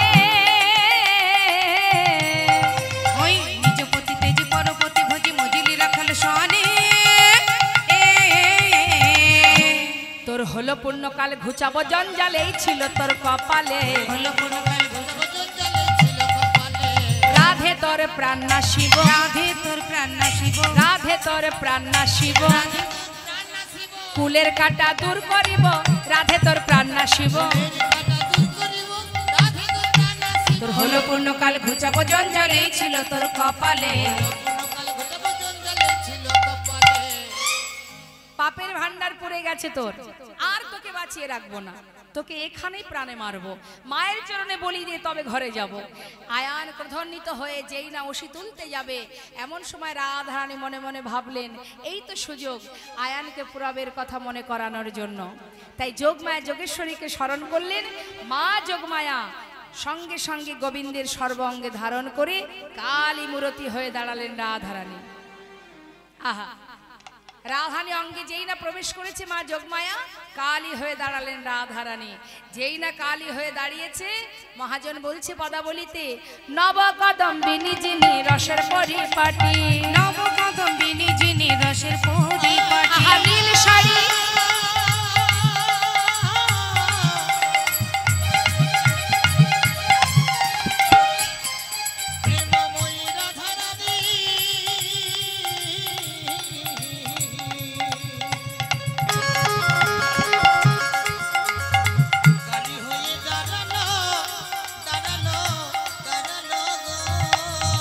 আরে নবকদম্বিনী যিনি রসের পরিপাটি নীল শাড়ি খসাইয়া পরায় অরুন্ধতী নীল শাড়ি খসাইয়া পরায় অরুন্ধতী কালী মূরতি হয়ে রায় দাঁড়াইল কালী মূরতি হয়ে রায় দাঁড়াইল ছুটে গিয়ে রাধা রানীর চরণ ধরিল ছুটে গিয়ে রাধা রানীর চরণ ধরিল রাধা রানীর চরণ ধরিল ক্ষমা করো রায় ক্ষমা করো রায় বলে ক্ষমা করো রায় ক্ষমা করো আমি রায় ওই চরণের অপরাধী ক্ষমা করো রায় ছুটে গিয়ে রাধা রানীর চরণ ধরিল ছুটে গিয়ে চরণ শ্রীমতী রাধারানী চরণ ধরেছে ক্ষমা করো বলে। কেন মা? আজ আয়ান কালী মূরতি ধারণ করে রাধারানী বললেন, ওরে আয়ান, মনে করে দেখ পুরাবের কথা, তুই কে ছিলি আর আমি কে ছিলাম? তুই ছিলি সুতাপারেশী, সাধনা করেছিলি বিষ্ণুর বামে লক্ষ্মীকে নিজের পত্নী রূপে পাবি। তুই সেই সুতাপারেশী, আমি হলাম সেই লক্ষ্মী। মনে পড়ে সেই পুরাবের কথা? যেই না বলা মা ছুটে গিয়ে কালী রূপ দর্শন করে, আয়ান তো মা কালীকে ভালোবাসে, কালী রূপ দর্শন করে মায়ের চরণটা জড়িয়ে ধরে কাঁদছে। হ্যাঁ, চরণ ধরে কাঁদছে। আর এদিকে শ্রীমতী রাধারানী আশীর্বাদ করে বললেন, ওরে বেশ, তাহলে এবার আমায় বিদায় দে। আয়ান বললেন, হে রাধে, আজ তোমার কাছে একটি বাসনা, এই জন্মে তোমার আর প্রাণ গোবিন্দের যুগল দর্শন পেলাম না, মৃত্যুর আগে যেন তোমাদের যুগল দর্শন করতে পারি, এইটুকুই কামনা। জটিলা কুটিলাও বললেন, হে রাধে, এতদিন তোকে ঘরে বেঁধে রেখেছিলাম যুগল দর্শন পাওয়ার আশায়, আজ যখন সেই যুগল দেখা হলো না, তবে মৃত্যুর আগে যেন তোদের যুগল একবার দেখতে পাই। জটিলা কুটিলা আয়ান সবাইকে চিরতরে বিদায় দিয়ে, সবার কাছ থেকে বিদায় নিয়ে রাধারানী চলে গেলেন দ্বারকায়। কিন্তু বাবা, ওই দ্বারকায় যে রাজপ্রাসাদ, আহা, ওই যে প্রভাসের যে যজ্ঞাগার, তার চারটে দ্বার, মানে দরজা চারটে। স্বর্গমর্ত পাতাল সমস্ত ভক্তরা এসে আগে সেখানে প্রবেশ করেছে, কিন্তু বৃন্দাবনবাসী খবর পেয়েছে পরে, সেই কারণে তাদের আসতে দেরি হয়ে গেছে। আর তারা যখন এসে পৌঁছালো তখন চারটে দরজায় বন্ধ হয়ে গেছে, লেখা আছে প্রবেশ নিষেধ। এদিকে চার দ্বারে বৃন্দাবনবাসী উপস্থিত। কোন দ্বারে, প্রথম দ্বারে মা যশোমতী, দ্বিতীয় দ্বারে নন্দ উপানন্দ, তৃতীয় দ্বারে সখাগণ, আর চতুর্থ দ্বারে রাধারানী অষ্টসখীগণ। তারা দাঁড়িয়ে আছে মা। এখন অষ্টসখী বেষ্টিত রাধারানী যখনই দ্বারে এসে দাঁড়িয়েছে, দাঁড়িকে বলছে, আয় দাঁড়ি, আমাকে ভিতরে যেতে দে। দাঁড়ি বলছে, শোনো, এই বেশে তো যাওয়া যাবে না, আগে ভালো করে গঙ্গা থেকে স্নান করে এসো, শুদ্ধ বসন পরে এসো, তারপরে যেতে পারবে, না হলে ভিতরে যাওয়া যাবে না। সখীরা বলছে, শোন শোন, এই দাঁড়ি, আমাদেরকে গঙ্গায় স্নানে যেতে বলছিস? তবে শুনে রাখ, ছিছি বলতে লজ্জা হয়, ছিছি বলতে লজ্জা হয়, ছিছি বলতে লজ্জা হয়, ওরে যার চরণে গঙ্গার উদ্ভব সে ধরে রাধার পায়, চার চরণে গঙ্গার উদ্ভব সে ধরে রাধার পায়, বলতে লজ্জা হয়, ছিছি। যার চরণে গঙ্গার উদ্ভব, মানে গঙ্গার সৃষ্টি কোথা থেকে মা? গোবিন্দের চরণ থেকে। বলছে, তুই যে আমাদেরকে স্নানে যেতে বলছিস, যার চরণে গঙ্গার সৃষ্টি, সেই গোবিন্দ মানে তোদের রাজা, সে আমাদের রাধারানীর চরণ ধরে কুল পায় না, আর তুই কিনা বলছিস আমাদেরকে গঙ্গায় স্নানে যেতে? যা যা যা, অত কথায় কাজ নেই, ভিতরে গিয়ে তোদের রাজাকে বল, আস্তে, সে যেন এসে আমাদের রাধারানীকে বরণ করে ঘরে নিয়ে যায়। কেন জানিস? তোদের রাজার গুরুদেব কে জানিস? তোদের রাজার গুরুদেব আমাদের রাধারানী। যেই না বলেছে, দাঁড়ি অবাক হয়ে দেখছে আর মনে মনে ভাবছে যে আমাদের এত বড় রাজা, তার গুরু কিনা একজন রমণী। যা যা, দেরি করিস না, বলগা যা তোর রাজারে, রাজগুরু এসেছে দ্বারে,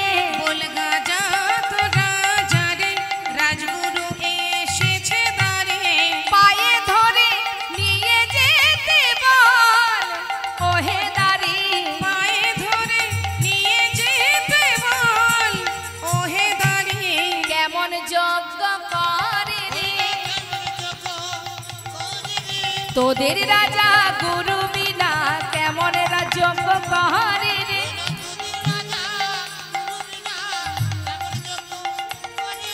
পায়ে ধরে নিয়ে যেতে বল ওহে বাড়ি। পায়ে ধরে নিয়ে যেতে বল, আর দেরি করিস না, তাড়াতাড়ি যা। তোদের রাজাকে গিয়ে বল যে গুরুদেব দ্বারে এসেছে। এদিকে কি হলো বাবা, সখাগণ তারা এক দ্বারে দাঁড়িয়ে আছে, এদিকে দেওয়ার দাঁড়িয়ে যাচ্ছে ভিতরে গোবিন্দকে খবর দেবে বলে, আর এদিকে সখাগণ কানাই কানাই বলে ডাকছে, ওরে বন্ধু কানাই রে, কত খেলা খেলেছি তোকে নিয়ে, কত আনন্দ করেছি বৃন্দাবনে, কালিয়নাগকে বধ করেছিস, ঝুলন খেলা খেলেছিস, কত খেলা খেলেছিস, নৌকা বিহার করেছিস, অগাসুর বগাসুরকে বধ করেছিস, কত লীলা করেছিস বন্ধু। আজ দ্বারকার রাজা হয়েছিস বলে আমাদের মতো রাখাল বন্ধুকে ভুলে গেলি। কানাই রে, দ্বারে এসে দাঁড়িয়ে আছি, দরজা বন্ধ, তোর দাড়ি আমাদের ভিতরে যেতে দিচ্ছে না, তুই একবার দেখা দে কানাই, দেখা দে দেখা দে বলে চিৎকার করে ডাকছে। এদিকে মা যশোমতী ব্রজবাসীর দ্বার থেকে একটু একটু করে ক্ষীর ননি মাখন নিয়ে পাগলিনীর বেশ সন্তান হারা মা জননী চোখের জলে বুক ভাসিয়ে কাঁদছে। কতদিন তার সন্তানকে দেখেনি, ননি মাখন সবার কাছ থেকে পাড়াপড়শির কাজ হতে চেয়ে নিয়ে এসে দ্বারকায় পৌঁছালো। পাগলের বেশ নিজের অঙ্গের বসন ধুলায় গড়াগড়ি যাচ্ছে, দ্বারে এসে দাঁড়িয়েছে। দাঁড়ি, এই দাঁড়ি, আমাকে একটু ভিতরে যেতে দে না, আমি আমার গোপালের কাছে যাব। বলি ও মা, এখানে তোমার গোপাল বলে কেউ নেই, যাও যাও ওই দূরে গিয়ে বসো। দাঁড়ি, একটিবার আমাকে ভিতরে যেতে দে। জানিস তো তোদের যে রাজা সে হচ্ছে আমার গোপাল। আরে এ কেমন কথা, আমাদের যে রাজা, আমাদের যে রাজা তার মা হবে রাজমাতা, সে কি করে আবার এই পাগলিনী হতে যাবে? বলি ও বুড়িমা, বয়স হয়েছে মনে হয়, হয়তো মাথা খারাপ হয়ে গেছে। শোনো শোনো, ওই দূরে গিয়ে বসে থাকো, আমাদের মহারাজ বড় দয়াল, যজ্ঞ শেষ হলে যখন দ্বারে আসবে তখন আমি তোমায় ডাকবো, তুমি কিছু চেয়ে নিও। ওরে জানিস দাঁড়ি, আমার কোনো কিছুরই অভাব নেই, শুধু আমার একটাই অভাব। আমার মা বাবার কাছে মূল্যবান ধন কি? মূল্যবান ধন হচ্ছে তার সন্তান। বলছে দেখ, আমার কিছুরই অভাব নেই, শুধু আমার সন্তান আমার কাছে নেই। দেনা দাঁড়ি, একটিবার ভিতরে যেতে দে, আমার গোপাল না খেয়ে আছে, কতক্ষণ সে ননি মাখন খাইনি, আমি একটা বার ভেতরে যাই। আহ, কেন বারবার বিরক্ত করছো? কথা বললে শুনতে পাও না? শোনো বুড়িমা, বারবার বলছি দূরে সরে যাও, কথা না শুনলে আমার কাছে চাবুক আছে, এই চাবুক দিয়ে আমি তোমাকে আঘাত করব। দাঁড়ি, তুই আমাকে মারবি? মার, যত খুশি মার, তবে মারবি যদি আমার পিঠে মার। এই দেখ, আমি ব্রজমাইদের কাছ থেকে ননি মাখন এনেছি আমার সন্তানকে দেব বলে। দেখিস আমার সন্তানের এই ক্ষীর ননি মাখনটুকু যেন পড়ে না যায়। দাঁড়ি রে, আমি তোর পায়ে পড়ি, একবার যেতে দে। আমি যে কতক্ষণ তাকে দেখিনি, কতদিন তাকে দেখিনি, একবার আমায় যেতে দে। আহ, কেন কেন গোল করছো বারবার? এক কথা বারবার কেন বলছো? দেখতে পাচ্ছ না লেখা আছে প্রবেশ নিষেধ? এ তো কোনো কথাই শুনছে না। চাবুক বাহির করে দাড়ি মা যশোমতীকে আঘাত করতে শুরু করেছে। যতবার মাকে মারছে মা ততবার গোপাল গোপাল বলে চিৎকার করছে। গোপাল রে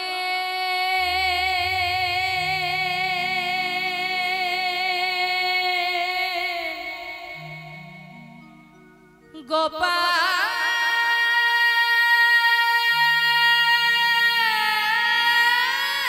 রে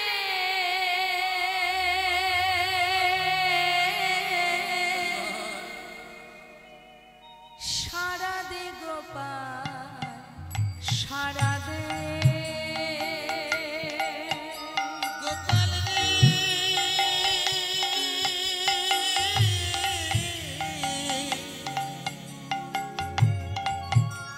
একবার সারা দে গোপাল সারা দে গোপাল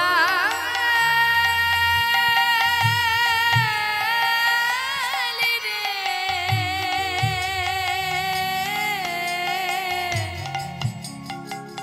সারা দে গোপাল সারা দে গোপাল রে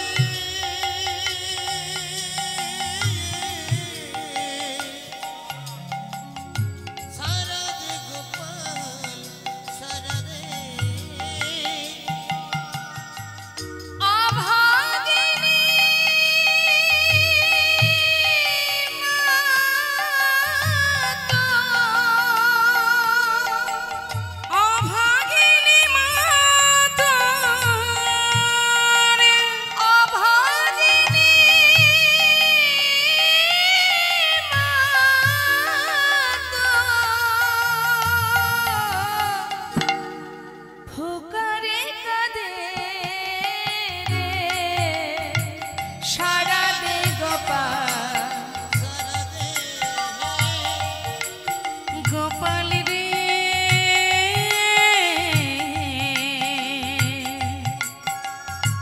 সারা দে গোপাল সারা দে কাঙালিনী বলে কি দিবি না সারা নয়নের মনিরে তুই নয়ন হারা কাঙালে জীবনে কি তুই দিবি না সারা নয়নের মনিরে তুই নয়ন তারা কাঙালিনী বলে কি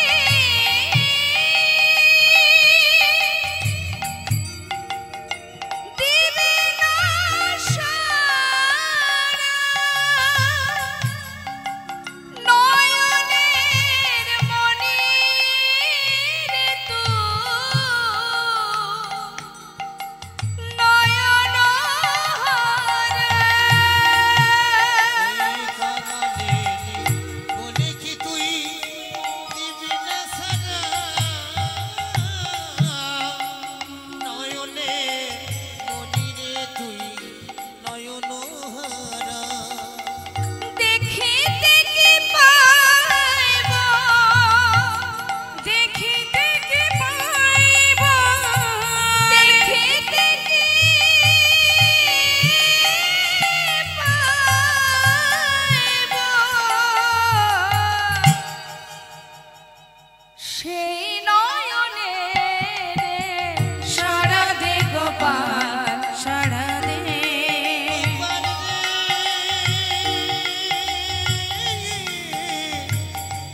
সারা দে গোপাল সারা দে যে বাঁশি বাজিয়েছিলি বৃন্দাবনে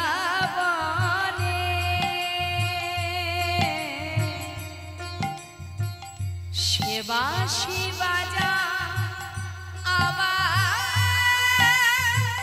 সবারই কানে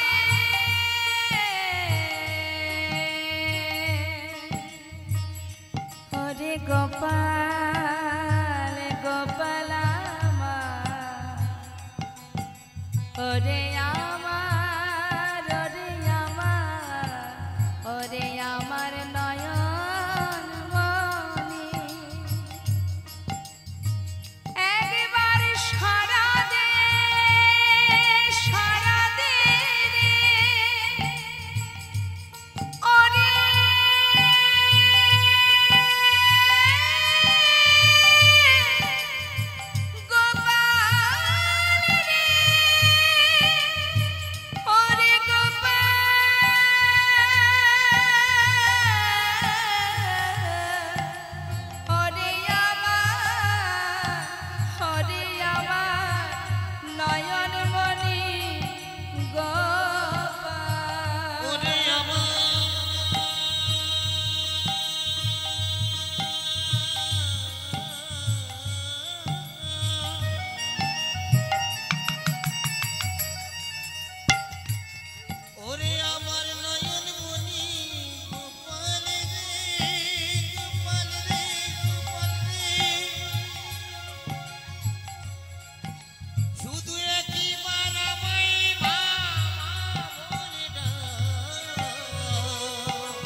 বাজিয়েছিলে বৃন্দাবনে সে বাঁশি বাজাও আবার সবারই কানে তোর বিরহে কাঁদে অলিকো শ্রীরাম সুদাম কেঁদে হয়েছে দেখো তোর বিরহে দিয়া আদিয়নি ফুল সিদাম সুদাম কেঁদে হইয়া বেকো সোনার ব্রজয়া সোনার ব্রজয়া সোনার ব্রজয়া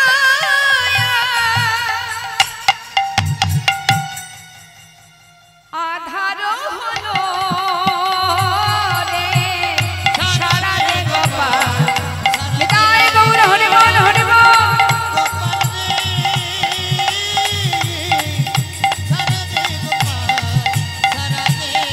ওরে গোপাল রে ওরে গোপাল রে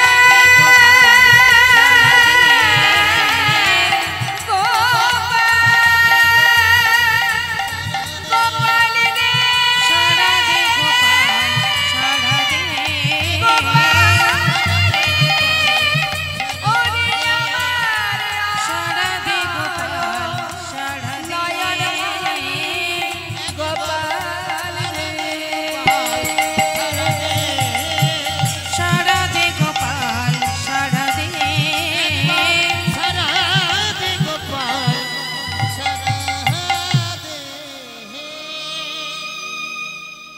ভক্ত যদি ডাকে ভগবানকে ভগবানের সাধ্য নেই দূরে থাকার আত্মনাদ করে মা যশোমতী বাৎসল্য প্রেমে তার পুত্রকে ডাকছে ভগবানের যজ্ঞ সম্পন্ন হবার পর পূর্ণাহুতি দেওয়ার পর যখন কিনা জলের ঝাড়ি নিয়ে চারিপাশে ঘুরছে এমন সময় মায়ের কান্না শ্রবণ করে বলে উঠল দাদা এবার আমায় যেতে হবে কোথায় যাবি কানাই দাদা দারে মা এসে কাঁদছে আমাকে যেতে হবে দাদা আমি আর পারছি না জলের ঝাড়ি ফেলে রেখে ভগবান কৃষ্ণচন্দ্র বৃন্দাবনবাসীকে খুশি করবার জন্য নিজের অঙ্গ থেকে 4টে মূরতি ধারণ করে 4 দ্বারে ছুটতে ছুটতে যাচ্ছে মহাজন পদাবলিতে লিখছেন বাঞ্ছা কল্পতরু ভগবান সকলে বাঞ্ছা পুরাবে বলে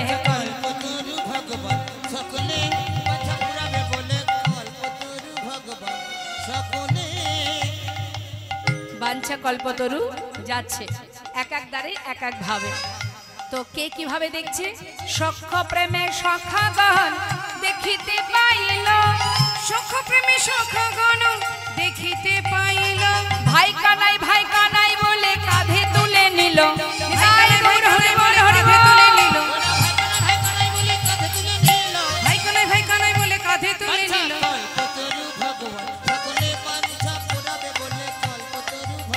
সকলে নন্দ উপানন্দ দেখে দুয়ারে দাঁড়ায়, নন্দ উপানন্দ দেখে দুয়ারে দাঁড়ায়, প্রাণ গোবিন্দ আসে দুটি বাধা মাথায় লয়ে, প্রাণ গোবিন্দ আসে দুটি বাধা মাথায় লয়ে, প্রাণ গোবিন্দ আসে দুটি বাধা মাথায় লয়ে, কল্পতরু ভগবান সকলে বাঞ্ছা পুরাবে বলে কল্পতরু ভগবান সকলে এবার মা যশোমতীর কোলে বসে আছে, বাৎসল্য ভাবেতে গেল মা যশোদার কোলে, বাৎসল্য ভাবেতে গেল মা যশোদার কোলে, ক্ষীর স্বর্ণাবনী দেয় গোপালের বদনে, কৃষ্ণ মণি দেয় গোপালের বদনে, বাঞ্ছা কল্পতরু ভগবান সকলে বাঞ্ছা পুরাবে বলে কল্পতরু ভগবান সকলে মা যশোমতীর কোলে যখন ননী সেবা করছে, দ্বারকাবাসী দেখে অবাক। আমাদের মহারাজের মা সে তো রাজমাতা, মাতা দেবকী, তাহলে এ কি করে মা হতে পারে? দেবকী মায়ের কানে যেই না খবরটা গেছে, মা দেবকী ছুটতে ছুটতে এসে মা যশোমতীর কোল থেকে সন্তানকে হাত ধরে টানছে, আমার কৃষ্ণ। আর এদিকে মা যশোমতী বলছে আমার গোপাল। আর গোপাল দ্বারকাবাসী বলছে আমরাও দেখতে চাই প্রকৃত মাকে। দুই মা যদি এক সন্তানকে টানাটানি করে, তাহলে আমাদেরও তো মনের ভিতরে নানাবিধ সন্দেহ জাগে যে আসল মাকে। তাহলে কি করে পরীক্ষা দেয়া যায় মাকে? না, শতবস্ত্র পরপর টানানো হবে, আর এক পাশে থাকবে গোবিন্দ, এক পাশে থাকবে দুই মা, 100টা বস্ত্র টানানো হবে। যে মা তার স্তনদুগ্ধ এই শতবস্ত্র ভেদ করে গোপালের বদনে দিতে পারবে, সে হবে গোপালের প্রকৃত মা। হ্যাঁ হ্যাঁ আমরা প্রমাণ করে দেবো সেই মা দেবকী মনে মনে চিন্তা করছে, আমি কারাগারে সন্তানকে জন্ম দিয়েছি, আমি নিশ্চিত আমি তার মা, এর জন্য আবার পরীক্ষার কি দরকার? সবাই বলছে যখন দিতে হবে।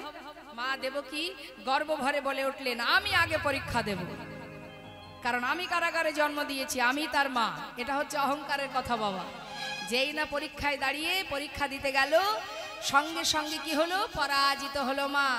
গর্বে দেবকী সস্তন ধরে, গর্বে দেবকী সস্তন ধরে, প্রথম বসন ভেদি না করে, প্রথম বচন প্রথম বসন ভেদে না করে, ভেদ হলো না, ভেদ হলো না, প্রথম বসন ভেদ হলো না, প্রথম বসন ভেদে না করে, প্রথম বচন ভেদ না করে একটা বস্ত্র ভেদ হলো না বাবা। গর্ভভরে যখনই স্তনদুগ্ধ দিতে গেল, একটা বস্ত্র ভেদ হলো না, শত বস্ত্র পড়ে থাক। আর এদিকে দ্বারকাবাসী বললেন, তোমার তো পরীক্ষা হয়ে গেছে, এবার তুমি চলে যাও, মা যশোমতী আসুক, মা যশোমতী পরীক্ষা দিক। মা যশোমতী দ্বারে দাঁড়িয়ে পরীক্ষায় দাঁড়িয়ে বললেন, গোপাল, জগতে সবার কাছে যদি আমি প্রমাণিত হই আমি মা নই, আমার কোনো দুঃখ নেই, সবাই জানুক আমি তোর মা নই, কিন্তু আমি তো জানি তুই আমার সন্তান। এই দিনতা নিয়ে মা আমার গোপালকে ডাকছে, গোপাল গোপাল গোপাল বলি,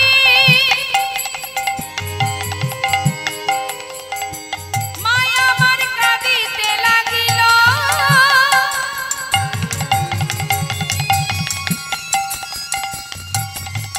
শত বস্ত্র ভেদ করে দুগ্ধ বদনে পড়িল, ওই না গোপাল গোপাল গোপাল বলে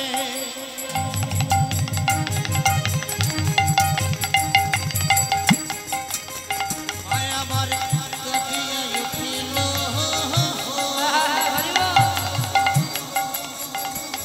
আজ শত বস্ত্র ভেদ করে বদনে পড়িল ভাসাইয়ে দিল, ভাসায় দিল, ভাসাইয়ে দিল, ভাসায় দিল, গোপালের বদন ভাসাইয়ে দিল, গোপালের বদন ভাসায় দিল, যজ্ঞ কুণ্ড ভাসাইয়ে দিল, যজ্ঞ কুণ্ড ভাসায় দিল, নয়ন নীরে দুগ্ধ ক্ষীরে গোপালের বদন ভাসাইয়ে দিল, নয়ন নীরে দুগ্ধ ক্ষীরে গোপালের বদন ভাসায় দিল, শত বস্ত্র ভেদ করে বদনে পড়িল শত বস্ত্র ভেদ করে দুগ্ধ বদনে পড়িল। সবাই বলে উঠলেন, তাহলে গোপালের প্রকৃত মা মাতা যশোমতী। মা দেবকী বললেন, আমি কেন দুগ্ধ দিতে পারলাম না? তখন ভগবান বললেন, মা মনে করে দেখো সেই পুরাবের কথা, একবার নয় বারবার আমি দুগ্ধ থেকে বঞ্চিত হয়েছি তোমার হাতে। কারাগারে জন্ম নেবার পরও তুমি আমায় এক ফোঁটা দুগ্ধ দাওনি, তার আগেই বসুদেব পিতার মাথায় করে আমাকে গোকুলে পাঠিয়ে দাও। রাম অবতারে যখন আমি বনবাসে যাই তখনও তুমি আমাকে, আমার মাতা কৌশল্যা দুগ্ধ এনেছিল, তুমি আমাকে সেই দুগ্ধ পান করতে দাওনি, তবে আজ কেন পান করব? আর মাতা যশোমতীর স্তন দুগ্ধ পান করেছি কেন? যিনি একটি স্তনের বিনিময়ে ভিক্ষা করে আমাদের সেবা দিয়েছিল। আমি প্রতিজ্ঞা করেছিলাম, কথা দিয়েছিলাম, যে স্তন দুগ্ধ, আহা, যে স্তনের বিনিময়ে সেবা দিয়েছ, আগত দাপর যুগে কৃষ্ণ হয়ে, সন্তান হয়ে সেই দুগ্ধ আমি পান করব। তাহলে মা কে? যশোমতী মা প্রমাণিত হলেন, মা যশোমতী হলো গোপালের মা। এদিকে আমার রাধারানী, তিনি অভিমান করে দাঁড়িয়ে আছে। ভগবান কৃষ্ণচন্দ্র রাজবেশ পরিধান করে এসেছে, এখন রাধারানী বদনটা ঘুরিয়ে দাঁড়িয়ে আছে। সখী চলে যেতে বল, আমি কোনো রাজাকে ভালোবাসিনি, ভালোবেসেছিলাম বৃন্দাবনের এক রাখালকে। গোবিন্দ রাজবেশ ছেড়ে দিয়ে রাখালের বেশ পরিধান করে এসে দাঁড়ালেন। তরাতরি করে ধরে বসাইল বামে, তরাতরি করে ধরে বসাইল বামে, নিজ বসনে মোছাইল রায় মুখ ঘামে, নিজ বসনে মোছাইল রায় মুখ ঘামে, নিজ বসনে মুছাইল রায় মুখ ঘামে, নিজ বসনে মোছাইল রায় মুখ ঘামে। কল্পতরু ভগবান সকলে বাঞ্ছা পুরাবে বলে কল্পতরু ভগবান। সকলে ভগবান কৃষ্ণচন্দ্র রাধারানীকে নিজের বাম পাশে বসিয়ে নিজের অঙ্গের বসন দিয়ে রাধারানী মুখটা ভালো করে মুছিয়ে দিলেন। দেবার পর কি করলেন? ওই যে মা প্রভাস নদী যে অভিশাপ্ত ছিল, তার অভিশাপ দূরীভূত করার জন্য ভগবান আনিয়া প্রভাসের জল চরণ ধোয়ালো, আনিয়া প্রভাসের জন্য ধর চরণ ধোয়াইল। গোবিন্দ দাসে কহে প্রভাস তীর্থ যে হইল, আহা গোবিন্দ দাস কহে নিতাই গৌর হরি বল, হরি প্রভাস তীর্থ যে হইল। গোবিন্দ দাস কহে প্রভাস তীর্থ যে হইল। কল্পতরু ভগবান সকলে বাঞ্ছা পুরাবে বলে কল্পতরু ভগবান। সকলে এবার সখীগণ কি করলেন? একটি সুন্দর মালা গেথে রাধার হাতে দিলেন। আনিয়া মালতীর মালা রায়ের করে দিল, আনিয়া মালতীর মালা রায়ের করে দিল। নে সখী নে, আর নয়, এবার এই মালাটা বধুর গলায় পরিয়ে তুই বাপাশে দাঁড়া, আমরা যুগল দর্শন করি। বধুর গলায় পরাইয়া বামে দাঁড়াইল, মধুর গায়ে গৌর হরি আমার হয়ে দাঁড়াইল। মধুর গলায় পরাইয়া বামে দাঁড়াইল। আচ্ছা কল্পতরু ভগবান সকলে বাঞ্ছা পুরাবে বলে কল্পতরু সকলে। রাধা গোবিন্দ যুগলে দাঁড়ালেন। আমরা সবাই এবার যুগল হেরে যুগল গুণগান গাইব। সবাই দুটি বাহু তুলে একবার বলবো, জয় রাধে রাধে বল, কৃষ্ণ কৃষ্ণ বল, রাধে রাধে বল, কৃষ্ণ কৃষ্ণ বল, জয় রাধে রাধে রাধে বল, কৃষ্ণ কৃষ্ণ বল, রাধে রাধে বল, কৃষ্ণ কৃষ্ণ বল। রাধে রাধে বল, কৃষ্ণ কৃষ্ণ বল, রাধে রাধে বল, কৃষ্ণ কৃষ্ণ বল। জয় রাধে জয় কৃষ্ণ, জয় রাধে জয় কৃষ্ণ। রাধে জয় কৃষ্ণ, রাধে জয় কৃষ্ণ। দর্শন করুন আপনারা যুগল মূরতি, রাধা গোবিন্দের যুগল মূরতি, হৃদয় মন্দিরে পরমাত্মার দর্শন করুন। আর সেই সঙ্গে আমরা দুটো ভজন শ্রবণ করে তারপরে নিতাই করে জয়ধ্বনি করব।